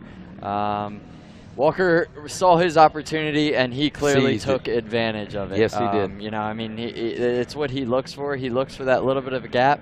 Right here, last lap, we saw Chris get hung up with a lapper a little bit. Walker pulled a 5-second lead, and he took advantage of it. And he has hasn't looked back yet. It's going to be interesting to see what the rest of this race will bring. We are some 8 minutes now out from lap 4 complete, which would put us at a white flag. So about 8 minutes, and we should be seeing a white flag. Jared Mcclure coming through in the number 3 spot, hanging tough in there. I shouldn't say any second, but about 40 seconds, we should be seeing the number 2 of Bryson Neal. Those two are still, it looks like the top 4 are completely spread out at this point. There we have Bryson Neal coming through. It's funny how the face of this race has changed so much. There is Neal now, and he's checking in that number 4 spot. We'll be watching for Adam Mcgill and Cole Richardson. They should be within the next 20 seconds, and maybe even a little tighter. They seem to be moving at a little bit quicker clip the last time we saw them. But again, we're hearing some of these hill sections. Rocks and roots are starting to show out there. That's they talked about this. I was talking with Jeff Hart. He said this place is really kind of slick, and that's a pretty slick uphill, it looks like. Yeah, it is. That's that off-camber section that I was telling you about. It's a real long section of tight off-camber stuff, so it makes for some interesting stuff. One thing I did notice, Bryson Neal has stretched it back out on Adam Mcgill and Cole Richardson, but Cole is not letting go of Adam Mcgill. This race is not over for Adam. Cole wants that position back, and he's going to do everything he can to make it happen. Well, out here, as we say, out near the 7-mile marker, watching riders go by. We just watched the number 733 Cole Richardson in 6th place. We're waiting on Devin Feehan, the number 9, who would be your 7th place position finisher, but he's probably somewhere in the neighborhood of a minute now back behind the battle between Mcgill and Richardson. Except one thing that we might point out is that Devin likes those last late race pushes, and that's one thing that he's been trying to work on as of lately, because he knows that's where the races are won and lost here in this XC1 class. So we'll see whether or not the schooling he's been doing is paying off here for the, well, we're now headed into the latter part of the season. We're already past the halfway point. Hard to believe. Round number 8, man, of the GNCC series. Yeah, it's crazy. It flies by. I mean, there we have Devin Feehan coming through right now, and like you said, I mean, Devin really does concentrate on the end of the race. He trains his heart out week in and week out, and it always shows. End of the race, he never. It doesn't seem like he ever slows down. No matter how rough the track is, he's got a hard push on all the time. Walker Fowler out in the open field sections now. According to my clock, he's about 5 minutes due from the finish line and a white flag. My clock and timing might be a little bit off, so we'll be keeping an eye on that. But regardless, wow, what a difference in the face of this. Now look at, he is looking right now out into those wood sections. Where is Chris Borch? He doesn't even see Chris Borch coming out of the woods yet. Yeah, Chris you is can really see there. He was looking there in the back, wondering where he is. He's still taking glances back. But look at the lap traffic. We haven't seen this all race long, and now that we're seeing it, we're seeing that gap open up quite a bit. Yeah, it sure is. And I mean, Walker executed this perfectly. It looks like now he's up to 30-second gap in between him and Borch. So I don't know if it was lappers that got a hold of Chris, and once Walker made that little bit of a gap, he just made it happen. But you know, still the same thing could happen to Walker, and Chris could close back in. So we'll see. Chris doesn't look nearly as aggressive right now, I don't think. I don't know that he's necessarily got in his mind's eye that he's even going to try to track down Walker at this particular point. It's hard to judge what a rider's thinking, but you know, you've been in this position so many times behind this rider. Eventually, you're going to start to, I guess, realize that at certain points maybe this is not going to be the day. Maybe Chris is thinking that. I certainly hope not, because you know as well as I do, you can't give up. And he's a former champ. He's a true champ, and I think he'll realize that before it's too late. But I think that at the same time, he might be right. Walker has pretty much got a lot of things dialed in right now. Yeah, absolutely. And even Jared Mcclure, I mean, he's probably a minute behind Walker now. Actually, probably a little bit over a minute. But Jared knows better than anybody at this point. It is not over until you cross that finish line after what happened in Indiana. But there we got Walker coming through the tight section there at the top of the hill. Now they are making one long drag back to the finish line. So where Walker will be taking that white flag, and one more lap for him after that. I imagine at this particular point, even for a rider in the shape that Walker Fowler is in and Chris Borch is in, after the intensity of those first 3 laps of racing, you have to think that maybe these guys are really looking forward to seeing the checkers on this one. Yeah, I mean, this track is no joke. I mean, as you can see right here in front of the camera, as the race goes on, it gets chewed out more and more, just like most tracks. But, you know, we're going to be running, we're at an hour. I'd say by the time they're at the finish line, it's going to be close to an hour 40. And they're going to have to do another lap yet. So we're going to be, what are we at? Maybe like a 2 hour 5-minute race, 2 hour 10-minute race, something like that? I'm thinking somewhere close to 2:10, yeah. Yep, so it is. It's going to be a long race. It's pretty warm out, and we still got a whole nother lap of racing, so anything could happen. Most certainly can. You know, we took a 2-lap board is out right now. There's Ricky Towery, our GNCC finish line flagger, and our start man out there. And, of course, he is our maestro, if you will. He's the conductor of ceremonies once that green flag waves out there. Leaders will be in a couple minutes right now as we await the arrival of Walker Fowler and the official not adjusted time, but the official gap between first and second place. Let's put this into perspective. A lap ago, 1.9 seconds. They had ran at that particular point 1 hour, 13 minutes, and 50-some seconds at that level. After that, shortly, they pitted. There was about a 1.5 second gap that opened up larger, so we were at like 3 to 4 seconds at that particular point. And from that point on, Landon, it's been a stretch out by Walker Fowler. I mean, he's manipulated lap traffic, course conditions, and everything in his favor so far. Yeah, like you said, we saw that one little section where Chris got hung up behind a lapper. Walker got that gap, and it's been nothing but a gap since then. So anxious to see if Walker keeps pushing through. The other thing I'm anxious to see, I don't know how far ahead of 8th place overall Hunter Hart is. Or no, he is in 8th place overall. So ahead of 9th place overall, because will he have to pit again? He's 41 seconds ahead of so he's got a little bit of a gap there. But wait a minute, I was thinking that was Devin Feehan that's 41 seconds ahead of him. No, he's 41 seconds ahead of Cody Collier on adjusted time right now. Yeah, so he is actually, that would put him, he's still behind them physically, because he started a minute behind. But he may have to pit again, so. Oh, man, getting some reports, and this is certainly something that we hope is a miscommunication. Just a rumor, maybe? Yeah, but Johnny Gallagher, who sits in your chair and a good friend of yours, Landon. Yeah, absolutely. They're saying that we may have, he may have broken a collarbone, and that's something that you generally don't hear about Johnny. I mean, rarely does he get injured, and rarely do you ever hear of a broken bone. Yeah, wow. Johnny's such an experienced guy. It's like you say, you don't hear that often out of Johnny, but the track must be fast. There must be a couple little sketchy sections out there, a lot of trees out there, because I also saw Kenny Schick in the XC2 class came through with a broken wrist. Ooh. But Johnny Gallagher, man, I do hope that maybe it was a misunderstanding. Yeah. Well, and for his, if he's in a position like that, hopefully it's a misdiagnosis. Hopefully. Yes. But, you know, I think it's pretty obvious most times when you break a collarbone. Yeah, and I would say Johnny's experienced enough with the racing, and if he says it's broke, I bet it's probably broke. But we're just going to hope that he's wrong. Yeah, let's hope that he is wrong about this particular one. Well, right now, Walker Fowler due in any time as we await at the finish line. Again, we expect things to slow down on this lap simply because of the amount of lap traffic that we saw that they had caught up to. Again, Walker Fowler using that lap traffic over the course of the last 26 minutes to his advantage, where he stretched a 1.9 second lead out to over 30 seconds now.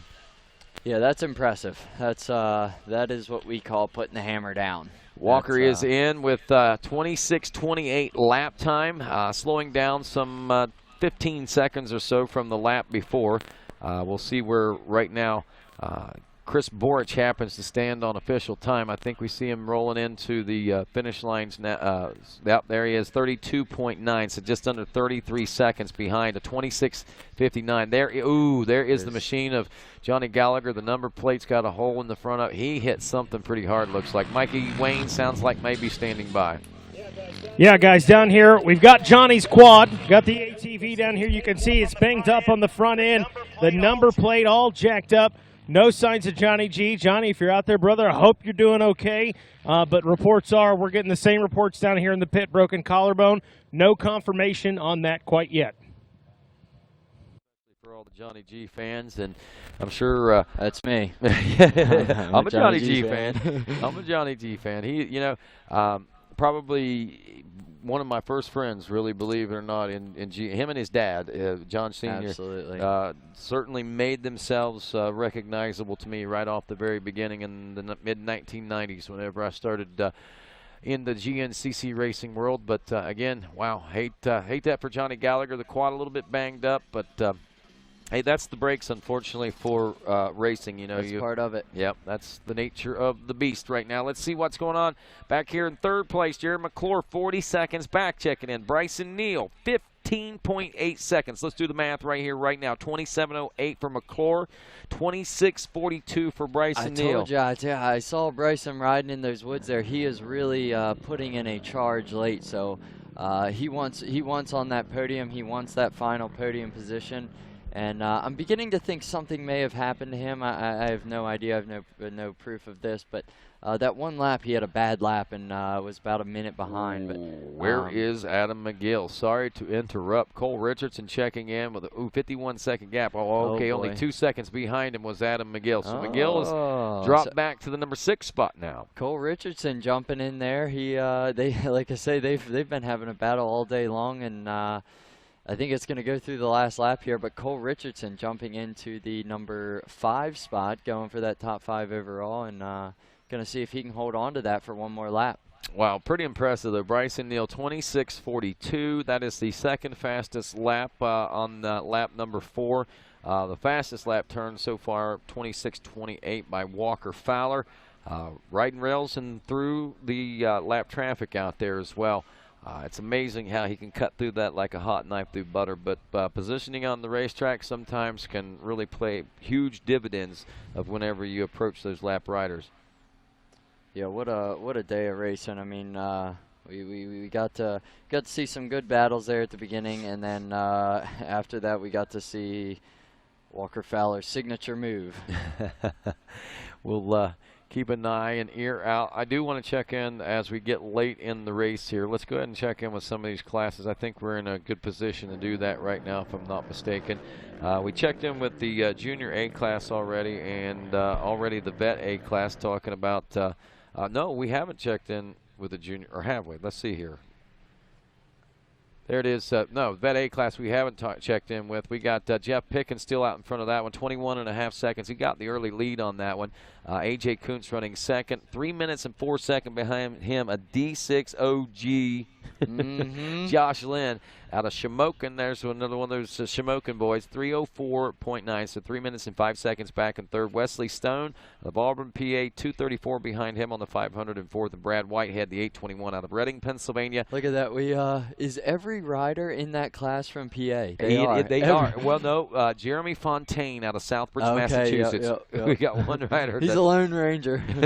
10 out of the 11 vet riders are from the state of Pennsylvania. That's pretty interesting.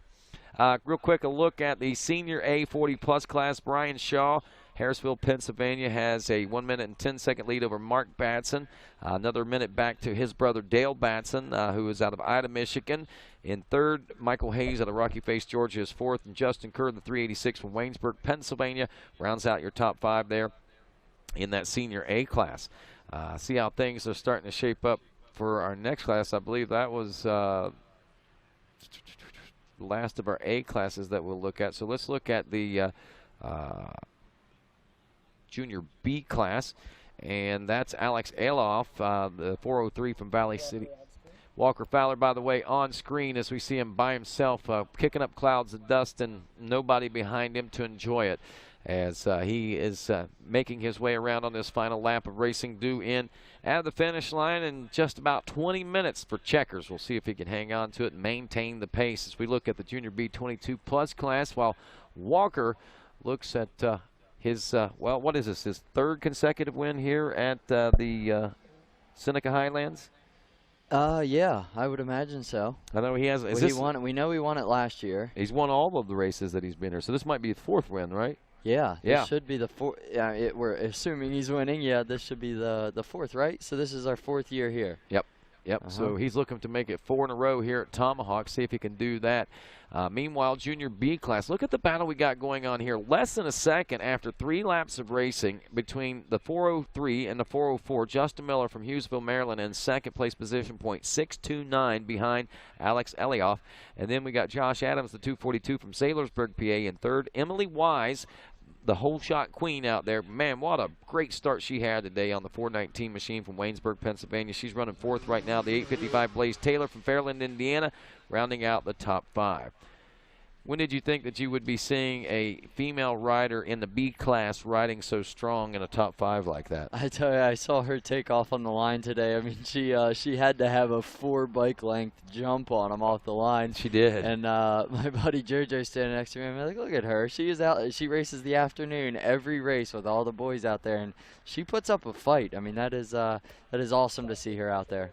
Well, top 5 she is running right now, and right now in the Vet 30-plus B class, Zach Phillips leading there, Jared Little in second. He's out of Elkins, West Virginia. Sistersville, West Virginia. Third is 719 Chris Conklin. New York Dave Napo from Eden is running fourth on the 698, and Wesley Smith out of Lexington, Ohio, rounds out the top 5. As we take a look once again at our overall after an hour and 48 minutes into this one, Hunter Hart in and out of the pits, it looks like. We got Walker Fowler leading Chris Borch now by nearly 40 seconds, with Jared Mcclure running third, Bryce Neal fourth, Cole Richardson now rounding out the top 5. GNCC Live continues after this. Ooh, hey guys, it scared me. It's the Gator here, wanting to make sure you, and I mean you, in there, are tuned in to watch GNCC Live on RacerTV.com. Peace.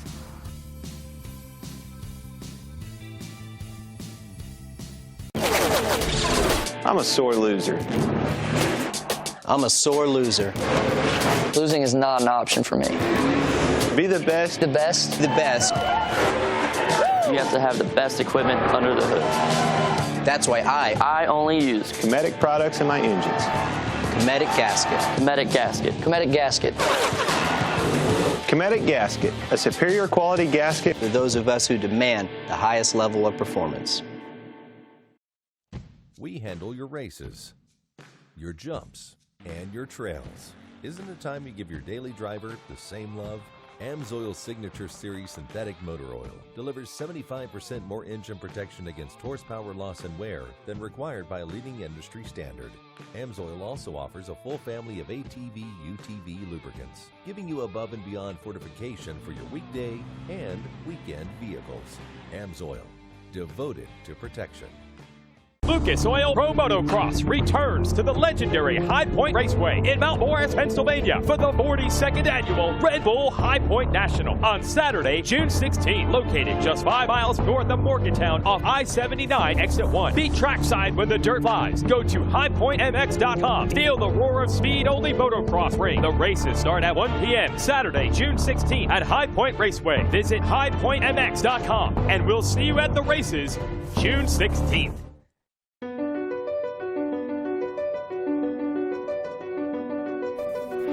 What is your passion? Hitting the perfect line, finding the perfect trail, routing the perfect adventure, or just living and breathing the moto life? Do you feel pride for a job well done after tackling a late night in the shop? Do you enjoy time spent with friends and family in the great outdoors? Spanning over 3 decades, one name has taken the lead for supplying the best powersport parts, accessories, and apparel to fuel your passion. One name that knows it goes beyond getting you the best prices, quickest shipping, or largest selection. One name that builds and innovates for our industry. One name that teaches, helps, and supports our fellow riders, racers, and organizations.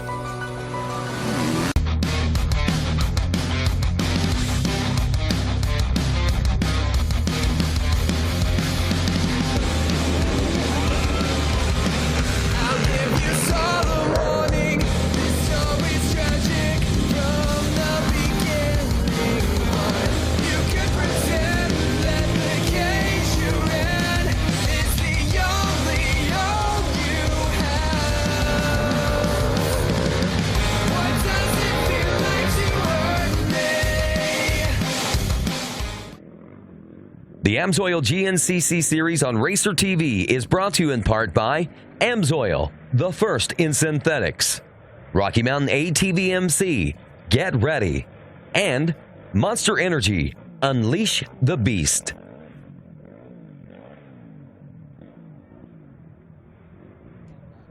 And welcome back to GNCC Live. Rodney Tomlin along with Landon Wolf and, of course, Mikey Waynes as we here on RacerTV.com from Odessa, New York in our, of course, 8th round of the Amsoil GNCC series. This is the Dunlop Tomahawk GNCC. Landon Wolf, as we've got things off and rolling here. Wow, what a day. Recapping what was taking place, Walker Fowler got off to the hole shot right on his rear bumper pretty much through the first 3 laps of racing was Chris Borch, and shortly after the completion of lap 3, heading into lap 4, we seen the pit stop, we seen a lapped rider get in between them, then we saw another lapped rider in the tight wood section that got in between them, and we see nothing but that lead begin to stretch. Here we are. Jared Mcclure just has come through. I'm not positive what mile marker this is, maybe 4 or 5, something like that.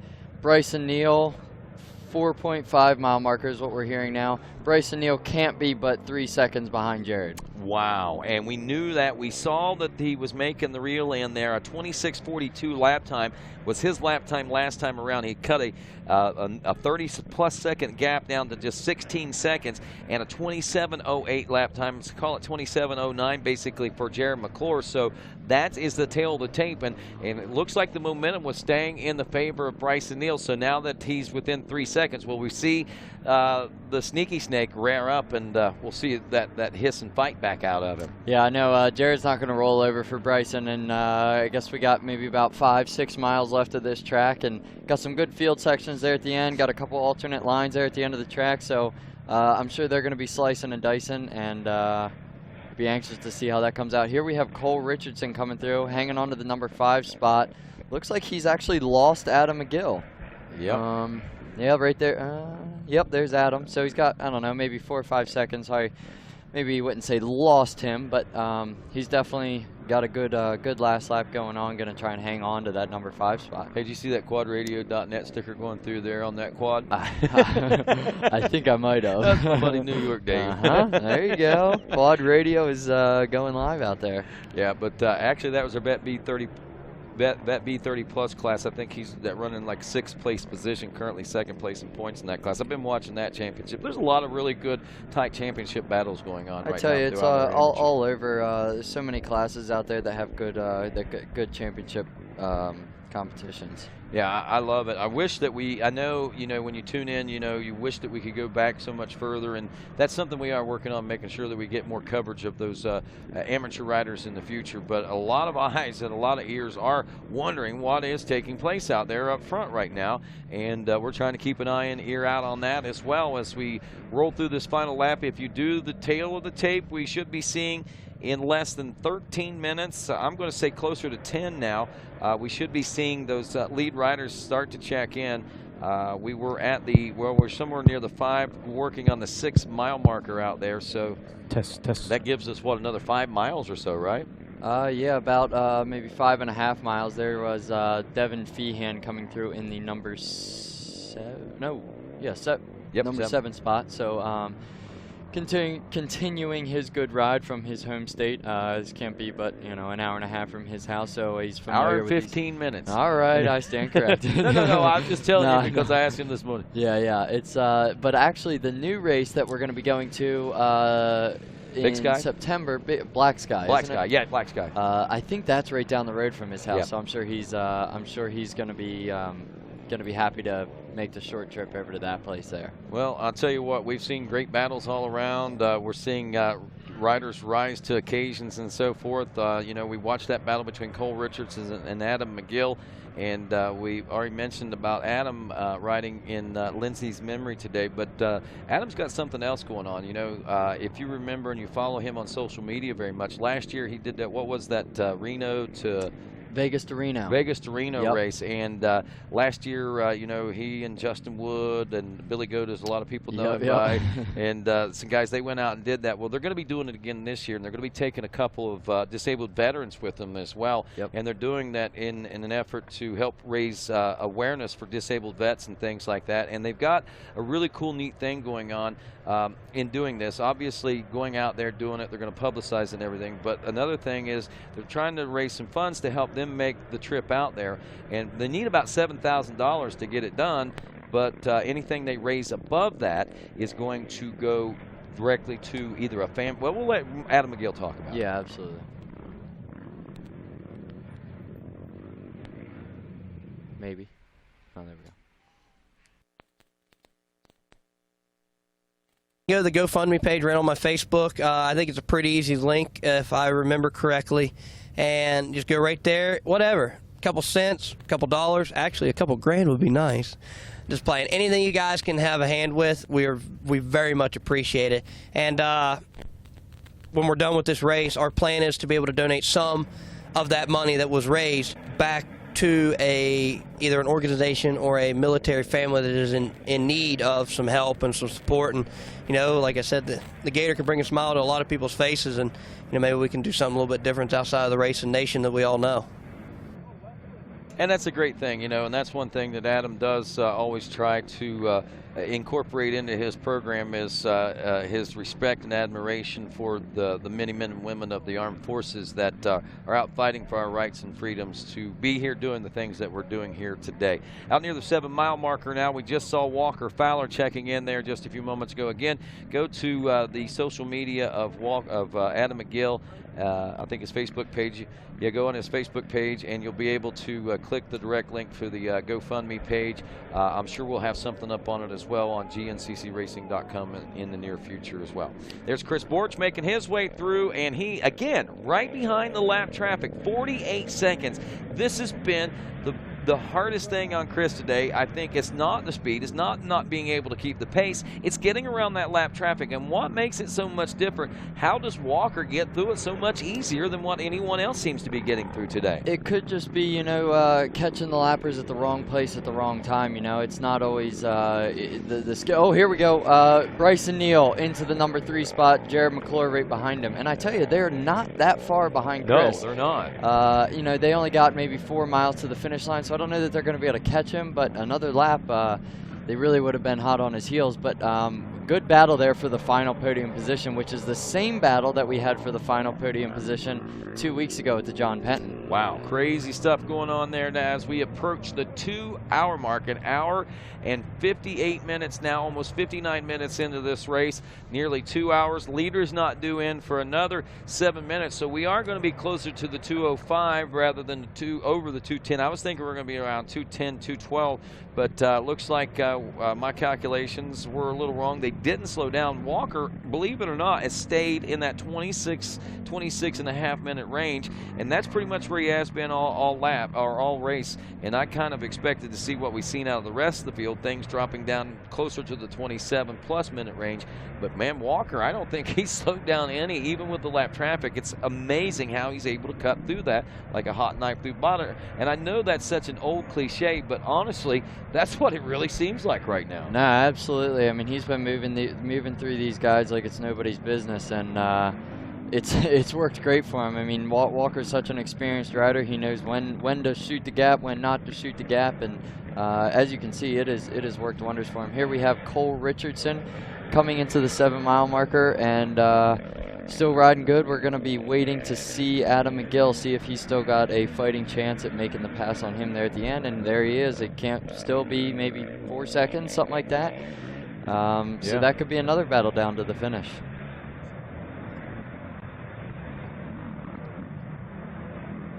Well, I tell you what, right now as we are watching this track develop, 5 laps onto this one now, this section of the race course, and as we end this one, we look forward to the 2-wheel action coming up tomorrow, and And Landon, I know you come from a two-wheel side of things. We were talking about that earlier. You were actually a two-wheel rider, and you made the transition from 2 wheels to 4. You don't see that happen very often. No, not very often, but it's a big difference. I'm going to race my dirt bike tomorrow, so I'm pretty excited about that. But it is a big difference between the two, and cool to see the two intermingle. It most certainly is, and it's really neat. You're not the only one that seems to think that, and we had a chance to talk with Cole Richardson about the differences of a 2- and a 4-wheel race.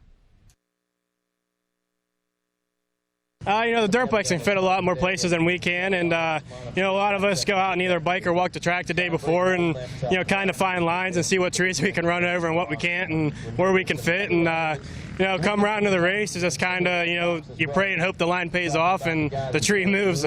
So it makes passing really hard, but with the fields it makes it a little bit easier. But with the dust, I think passing is going to be a little more limited this race. There you go, running over those trees and stuff. And there's Chris Borch making his way in. We just saw Walker Fowler at this section of the race course as well. And that puts us, somewhere in the neighborhood of 4 to 5 minutes away from Checkers at this point. Yeah, it can't be too far now. It looks like Walker is putting it in cruise mode. He knows, maybe 3 miles at this point. And he just got to ride it in at this point. And Chris is probably about in the same situation. He knows if nothing happens to Walker, he's not going to catch him. He's not going to pass him. But he needs to hold on to that. Now, here's the question. Is this positive for Chris Borch? Is this a positive race? Even though he comes up short, is this a good race for Chris? Is this what he was looking for? No. I don't think. In his mind, I don't think so. In my mind, I think he did great. I mean, he put on such a good charge there at the beginning. I don't think Chris is going to be happy with it. I know he wants that #1 spot, and he's not going to stop here. He might use this as fuel to the fire. By golly, I tell you what, he most certainly should. As Walker Fowler checking in with us again, getting the thumbs up from the race fans out there, the nod from Walker Fowler as he knows he is in line for another win and his 4th win here at the scenic Seneca Highlands in Odessa, New York, as he is going to be, if he rolls through the checkers on this one, undefeated here at the Tomahawk. And that's a pretty big feat for anybody, I think, whenever you can lay those claims like that. And that's exactly what Walker's in the process of trying to lay claims to, and some ones to be proud of, no doubt about that, my friends. And Chris Borch, again, from a spectator standpoint, from someone that's been following this racing and a lot and watching what's taking place, I think we saw some major steps forward in Chris Borch already a few times this year, but we saw one huge and monumental step forward today, and there he is in that 2nd place position. And here's the thing, even though it's a 2nd, it's not a win. I know you're right. Chris is not satisfied, and that's the good thing about it, and that's what makes it good for us from a race fan standpoint, because the future holds, I think, some big things as far as Chris Borch is concerned and the rest of this 2018 championship season. Here is what we got to keep an eye on. We still got some field sections. We still got some alternate lines. Bryson Neal and Jared Mcclure. Bryson Neal holds that 3rd place spot right now. Don't have too much time left. Jared's going to need to dig deep, find an alternate line, maybe have a screw up out of Bryson to make it happen. And Bryson's going to do whatever he can to hold that podium position. We're less than 2 minutes out right now from what we expect to be the checker flag for Walker Fowler. And, of course, Chris Borch behind him in 2nd. And that battle for 3rd will be rolling in behind them and about 30 seconds behind Chris Borch. So that is going to be, I think, where the nail bite situation is going to be. Again, some huge steps forward. Walker Fowler is obviously going to stick another feather in his cap today with a big win here today, as well as increasing that points lead in his bid for his 4th national championship here in the XC1 class. But again, Chris Borch making huge strides here today, battling with Walker through the first 3 laps of racing, and I think it was just a matter of circumstance and chance that didn't play into the favor of Borch at this particular point that might have kept him from being able to battle with Walker right down to the checkers. But like you said, when we went into this last lap, it was Mcclure still out front of Neal. Neal now has taken over that 3rd place position, and they are nose to tail as they battle all the way home now, it looks like, for that final podium position. Again, Cole Richardson rounding out the top 5. And Landon, it's a nail biter. We are less than 2 minutes away, and here we go with the big overhead view of the racing action unfolding. Is this that battle for 3rd that we've been watching? No, I don't think it's the battle for 3rd. Oh, the last okay. bike is Walker. Yep. He just ducked into the woods behind two lapped riders. Two lapped riders in front of him. I don't think it's going to be enough to hold him back, at least the amount of time that's going to be needed to be held back for Chris Borch to make that catch up and maybe eventual pass. It's not going to happen. It's not going to see. We're not going to see what we saw in North Carolina, I don't think. I don't think. They only have that one little wood section down there. I mean, they're going to be popping out into this field any second now, and Walker literally just has to go around that corner, hit a couple corners there right before the finish line, and he is going to be bringing home another win for himself. What's this, 2 wins in a row?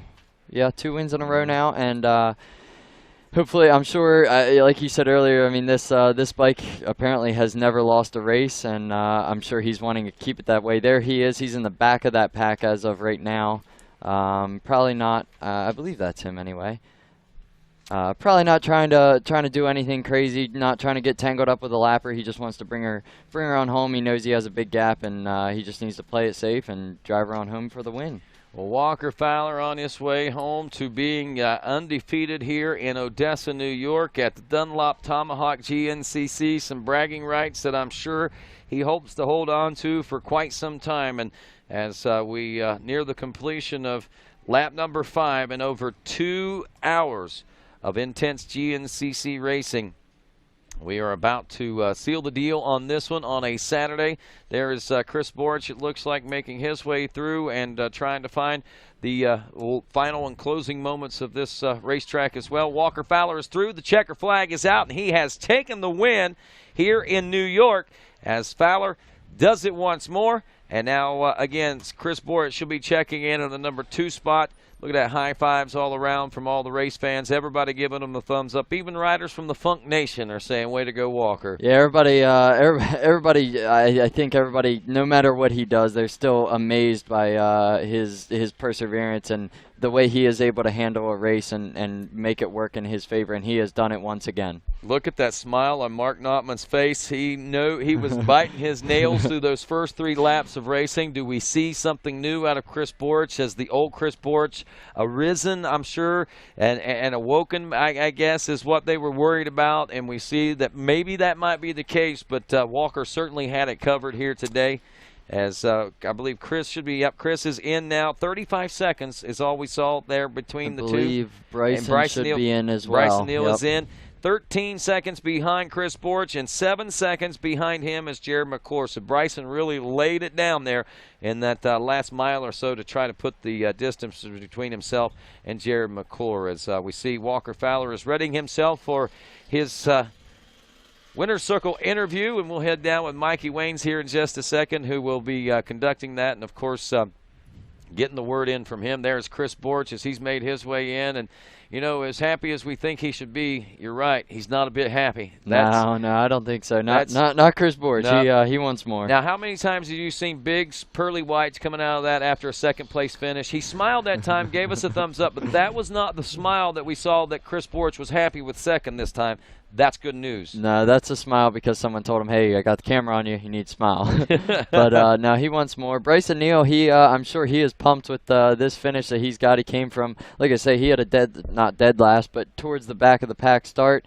And I tell you, he put his head down, charged hard all day long to take home the number 3 spot. I mean, one heck of a ride out of him. And, you know, that right there, that's good news for him because after what has happened to him, you know, losing that podium position the last couple of rounds, he almost seemed like a little personally demoralized, you know, like he was kind of kicking himself a little bit. So getting back up onto the podium, especially late in the race, doing it the way he did it, that's going to be some big things for him, and I think a good boost in his program that's going to help things out quite a bit in the coming weeks, especially as we roll into one of the toughest races of the year coming up here pretty soon. We're talking about snowshoe. Yeah, and that's you know how Bryson Neal is. He's ready to get down, ready to get dirty, and I'm sure he's looking forward to snowshoe. He's a big, tough guy, and he's probably going to head in there with head up, ready to take home his 2nd win in XC1 Pro Class. Well, you see the post-race chit-chat between Walker and Chris. There is a lot of smiling and a lot of laughing, but again, Chris is not as lighthearted as he was earlier in the year with the second-place position finish. Man, he really wanted to. And I'm not saying he's in good spirits, but, again, that's good news for us as race fans to know and see that right now. So we'll be getting a word from him here in just a few moments. Let's check in and see how everything else is starting to pan out. We had some other good battles that were going on through that. We have Cole Richardson in 5th. Adam Mcgill has checked in the number 6 spot. We're still waiting on Devin Feehan, Hunter Hart, Cody Collier, and Wesley Wolf to check in to round out the top 10 there. Getting old Yeller. Oh, Yeller. Old Yeller dusted off right there, getting her ready for the podium right now. And yep, get him a Mountain Dew in him, and he'll be ready to go. You know, it's a long day of racing, like we were saying. I mean, Chris really put on a good charge there at the beginning and had one heck of a battle with Walker. And as we've said before, I'm sure he's not happy with that number 2 spot, but he needs to take this home and realize that this was a good day for him, and he's making steps in the right direction. Most certainly. I'm sure he's looking for more, and maybe there will be more to come. 2 hours, 7 minutes, and 31 seconds. Wow. I really thought we were going to see this slow down. I mean, we did see Walker slow down to just over the 27-minute mark, but I thought we were going to see that the last couple laps, to be honest with you, and a little bit more. But I think we just had Devin Feehan come through. Am I right? Yep. 7th place. Yep, 7th place as of now. I know him and Hunter were I believe they were kind of close in the overall. So, but Hunter has a 1 minute time adjustment, so if he comes in, and he'd been running a little bit slower lap time. Okay. He dropped down to a 28:22 lap time last time around. So Devin Feehan looks like he is going to hold on to that number 7 spot overall. Another good race out of him, and but Hunter Hart, we should be seeing him next, and for another, I don't even know how many this is in a row, but another killer race out of him. He looks like. That right there, face of a winner, no doubt about it. And someone that fought hard to get to where he is. We're talking about Walker Fowler. Mikey Waynes is standing by with him. Well, thanks, guys. Down here with, I'm not going to stand by the exhaust. Walker Fowler, man, talk to us about, you got back-to-back wins now, man. And, wow, what a convincing win at the end of this one. Yeah, Chris was riding phenomenal. I was a little nervous there if I was going to be able to get away and do what I do, but whole shot, that's the biggest thing. Getting out of that dust, I knew the more in the fields that I was ahead, the better fuel economy I was going to get. And that's when that filter starts getting plugged, the bike runs richer and richer, and that's a telltale sign in these 5-lap races of running out of fuel, and I know all too well what that's about. So we had the pit strategy. When I biked the track, I knew exactly that it was going to be a 5-lap race. I knew we were going to run long, and that's just a testament to what our team does to keep notes and knowledge and have a game plan coming into these long races. Walker, we know where your head's at in these races, but man, tell me, what was more fun, the first half with Chris Borich battling you, or toward the end there when you're running away with the thing? I mean, obviously, I love to get away. That's a good feeling, but it was fun. Chris, I actually pulled over 3 or 4 different times to let Chris go because I felt like I was holding him up, and he'd pull right in behind me and say, "No, big boy, it's all you." And I was like, son of a gun, like I'm getting a little tuckered out up here. Just I'm driving this train, and he's just got the he threw the lasso on, and I couldn't get away. But we had a real good pit stop. Chris's guys do a great job in the pits too, so I knew that he could get around me in the pits if he really wanted to, and when you start getting those last 2 laps, that's when strategy starts changing. But, man, we went right into the woods after we pitted, and there's this goofy little that the track comes at, and you have to, move around it. And I about hit it, and it got silent. So I know Chris came in there a little hot. We were, as soon as we left, we were banging gears, and the pace picked up dramatically in about 15 seconds. And like I said, he hit that tree, and I was like, well, this is my time. If I'm going to make it happen, it's now or never. So I just put the hammer down and get the gap that I want, and then I can kind of manipulate the race. There was a lot of lap riders that did a great job for us getting out of the way. There were a lot that fought us. So, having that buffer, having some a cushion to make mistakes or have to take alternate lines on some of the slick hill climbs to get around guys. But, yeah, just an awesome win. Feels good to get back-to-back wins. This old girl has not lost a race yet. I know what bike I'm taking, a snowshoe. I'm sorry, Mark. There you go, guys. Walker Fowler undefeated at the Dunlop Tomahawk. There you go. Wow, Walker really, man, what a showman, no doubt about it, and a great champion. And I love the story, those first 3 laps, and I wondered about that, but that did have to be fun, and it was pretty cool that. And I wondered it because sometimes they do that, and I didn't. And I know Chris doesn't like to lead. It's funny that Walker actually stopped, and Chris said no, no, no, and made him keep going. I think that's pretty neat. Did it pay off for him in the end? Would have it worked out differently? Who really knows? I mean, we don't know the tale of that story, obviously, because it hasn't been told and won't be told now. Yeah. But man, just the possibilities that loom there in somebody's mind, I'm sure, is just going wild. Yeah, you got to wonder, is Chris kicking himself for not taking advantage of Walker wanting to let him by? But you know, obviously they were out there pushing. They were pushing hard, and it's always easier to follow than it is to lead. So, you know, Chris was probably taking advantage of wearing Walker down, just trying to work on him and work on him and work on him. But the tree, the one mistake that we were talking. One tree, one corner can make or break a race, and that's exactly what it did today. Yep, exactly. And wow, what a heartbreaker for Chris Borch fans, but at the same time, a super inspirational day, I should say, when you look at the big picture for Chris Borch fans as we head down to talk to him now with Mikey Waynes. Yeah, ready. All right, Chris, they're ready, man. Well, Chris Borch, man, an absolute dogfight in the first half of this one, man. Talk to us about this Tomahawk race. Yeah, we got a good start. Our Maxxis tires just hooked up awesome right off the get-go, and Alaska Motor pulled us right up in there. Yeah, well, we were second there behind Walker, and I was just dogging him the whole time. Felt good. We were ripping, got away from the pack there, and it was kind of a fight between us. Came into the pits and went down into the woods down here, and a couple lappers were in there, and just lost a little bit of time to Walker, and then he just was able to gap out a little bit. But overall, pretty pumped about the day. Know what we need to work on, a little bit of things, and yeah, it feels good to be up here. How hungry are you, man? I mean, just seeing it kind of in the look you've got physically after a race. Obviously, you're worn out, but you're hungry, man. You want that win. Yeah, for sure. We that's our goal. I mean, that's why we got a lot of wins in our career and a lot of championships. So it's just taking a little longer, but hey, I'm pretty pumped to be up here on the podium battling with him, and we'll get it. Just one step at a time, get the bike where I'm happy. I felt good. Like I said, just kind of bummed to lose a little bit of time like that, but overall, it was good. Fun day.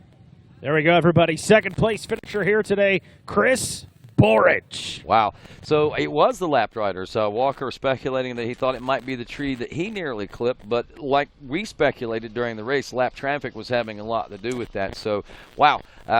We'll get her done. We'll do it. I mean, positive. He's very positive, and he's very serious and sincere, I think, in what he's saying right now, too. There's no hesitation in it. There's no trying to build hype about it. That's just a matter of fact the way Chris Borch feels about it right now. Here, I just saw there's a four-wheeler rolling down the trail there with the rider walking behind it. But yeah, I mean, it's good to see Chris. I mean, just after a hard defeat like that, he's already looking forward to the next race and saying we will get it, it will come. And you know, like you said, he is serious about this. He is here to win, and he'll be coming to Snowshoe to win. He'll be coming to the last four to win, and anxious to see what he can do with it. Hunter Hart taking the win in the XC2 Pro-Am class. Drew Landers second, 2 minutes and 47 seconds back and 55 seconds behind him. The 7:03 of Austin Abney, who got credit for the whole shot. It looked like almost that Hunter did, but anyway, Austin got it, and we got Bryson Neal, our third-place finisher, down at the podium. Well, Bryson, man, a third-place finisher at the Tomahawk, working with the skeleton crew in the pits, man, and able to pull off a podium finish. Yeah, happy for what happened. My starter button, I've run into issues the last 3 races with it on the line. Every once in a while, it just doesn't hit, and I hit the button and nothing happened, and a guy spun out on the first corner on me, and I know I had a long day, but man, I worked hard these last 2 weeks. Felt really strong. Track was awesome. The berms, it was just, you could just rail, have a higher gear. The bike was soaking up everything perfect, and I felt super strong, and wish we had another lap because I think we could have did some more, but other than that, man, I'm happy coming from the back and getting third back on the box, and just build on this one more round. Snowshoe, bring it on. You're right. One more round, man, until we get that summer break. What's the mindset heading into snowshoe in a couple of weeks? The mindset is, and these last few rounds I've been second, and I fell back to fourth, and this weekend I had a bad start. I really want to get up there and battle for that win, and that's what we're working for. We're working hard. I'm feeling good. Bike's handling good, so we'll see you on the mountain. There you go. See you on the mountain. That's Bryson Neal looking for his second win of this 2018 season. Well, congratulations to Bryson Neal on a phenomenal ride for him, coming from behind like that up to a third-place position finish, and that's got to be good incentive for that young man also. No, I mean, that was one heck of a ride out of him today. Like you were just saying, got a bad start, and obviously he enjoyed the track because he put the hammer down and made a lot of passes out there, and worked all the way till the last lap there. Worked all the way to the checkered flag. Ended up getting by Jared Mcclure there on the last lap and put himself on the podium. He's got to be pumped about that, and I'm sure he's ready for the next round. Well, folks, don't forget, if you're at home, you can also tune in to NBC Sports Network tonight and catch the highlights from the X Factor GNCC ATV race. Going to be on tonight. Check your local listings there. I believe it's somewhere around 8 o'clock Eastern time, if I'm not mistaken. We'll be back live tomorrow at 1 o'clock for the two-wheel racing action here from Odessa, New York. And, of course, for those of you folks that are around here, we've got micro racing that's going to be getting underway here live at the racetrack here about 4:30 this afternoon. We'll have bikes, micro bikes, that's the 50cc bikes at 4:30. And about 5:15, we'll be looking at ATV racing action. 6 o'clock tonight, we'll have Team Faith Youth activities. And 7 o'clock tonight, we'll have chapel services. And right now, we have Hunter Hart standing by with Mikey Waynes. Thanks, Rodney. Down here with our XC2 winner today, Hunter Hart, man, winning in your home state. Yeah, for sure. It was a good day. It was definitely fun to be able to the home crowd. I couldn't tell you how many local faces I saw out there cheering me on, which always helps keep you going when it's going good. Well, big congratulations to you, Hunter, man. Now well in control this season, yeah? Yeah, for sure. I think we're up over a 30-point lead in XC2, and we're hoping to just keep on improving on that every weekend. Chipping away. There you go, my friend. Your first place winner today in the XC2, Hunter Hart. All righty, and congratulations to Hunter Hart also, who actually ended the day in 9th place overall, man. Things got a little bit crazy there on that last lap, it sounds like, folks. We're moving up. We saw a few position changes taking place out there. Cody Collier all the way up to 8th place. I think he was back to 11th for a little bit there as well. So some big changes going on as far as that top 10 overall is concerned. Yeah, this should be the best race out of, so far, I'm saying, one of the best races out of Cody so far this year. And that was that five-way battle for the number 8 spot in XC1, and all those guys pushing together bumped Cody in front of Hunter. But Wesley Wolf came from the back of the pack to get 9th in class and 10th overall. But Greg Covert, Drew Landers, Austin Abney, they were all a good battle all the way to the finish line. Well, Landon, it's been a great day today. Certainly enjoyed calling the racing action with you. Enjoy all the work with Mikey Waynes as well, as we saw some really spectacular stuff from right here at the Dunlop Tomahawk GNCC. I believe that's going to wrap things up. We'll be back live tomorrow at 1 o'clock right here on RacerTV.com. Through live stream and also, I believe, through Facebook Live. On behalf of all of us here at RacerTV.com, I'm Rodney Tomlin. Good day, everybody.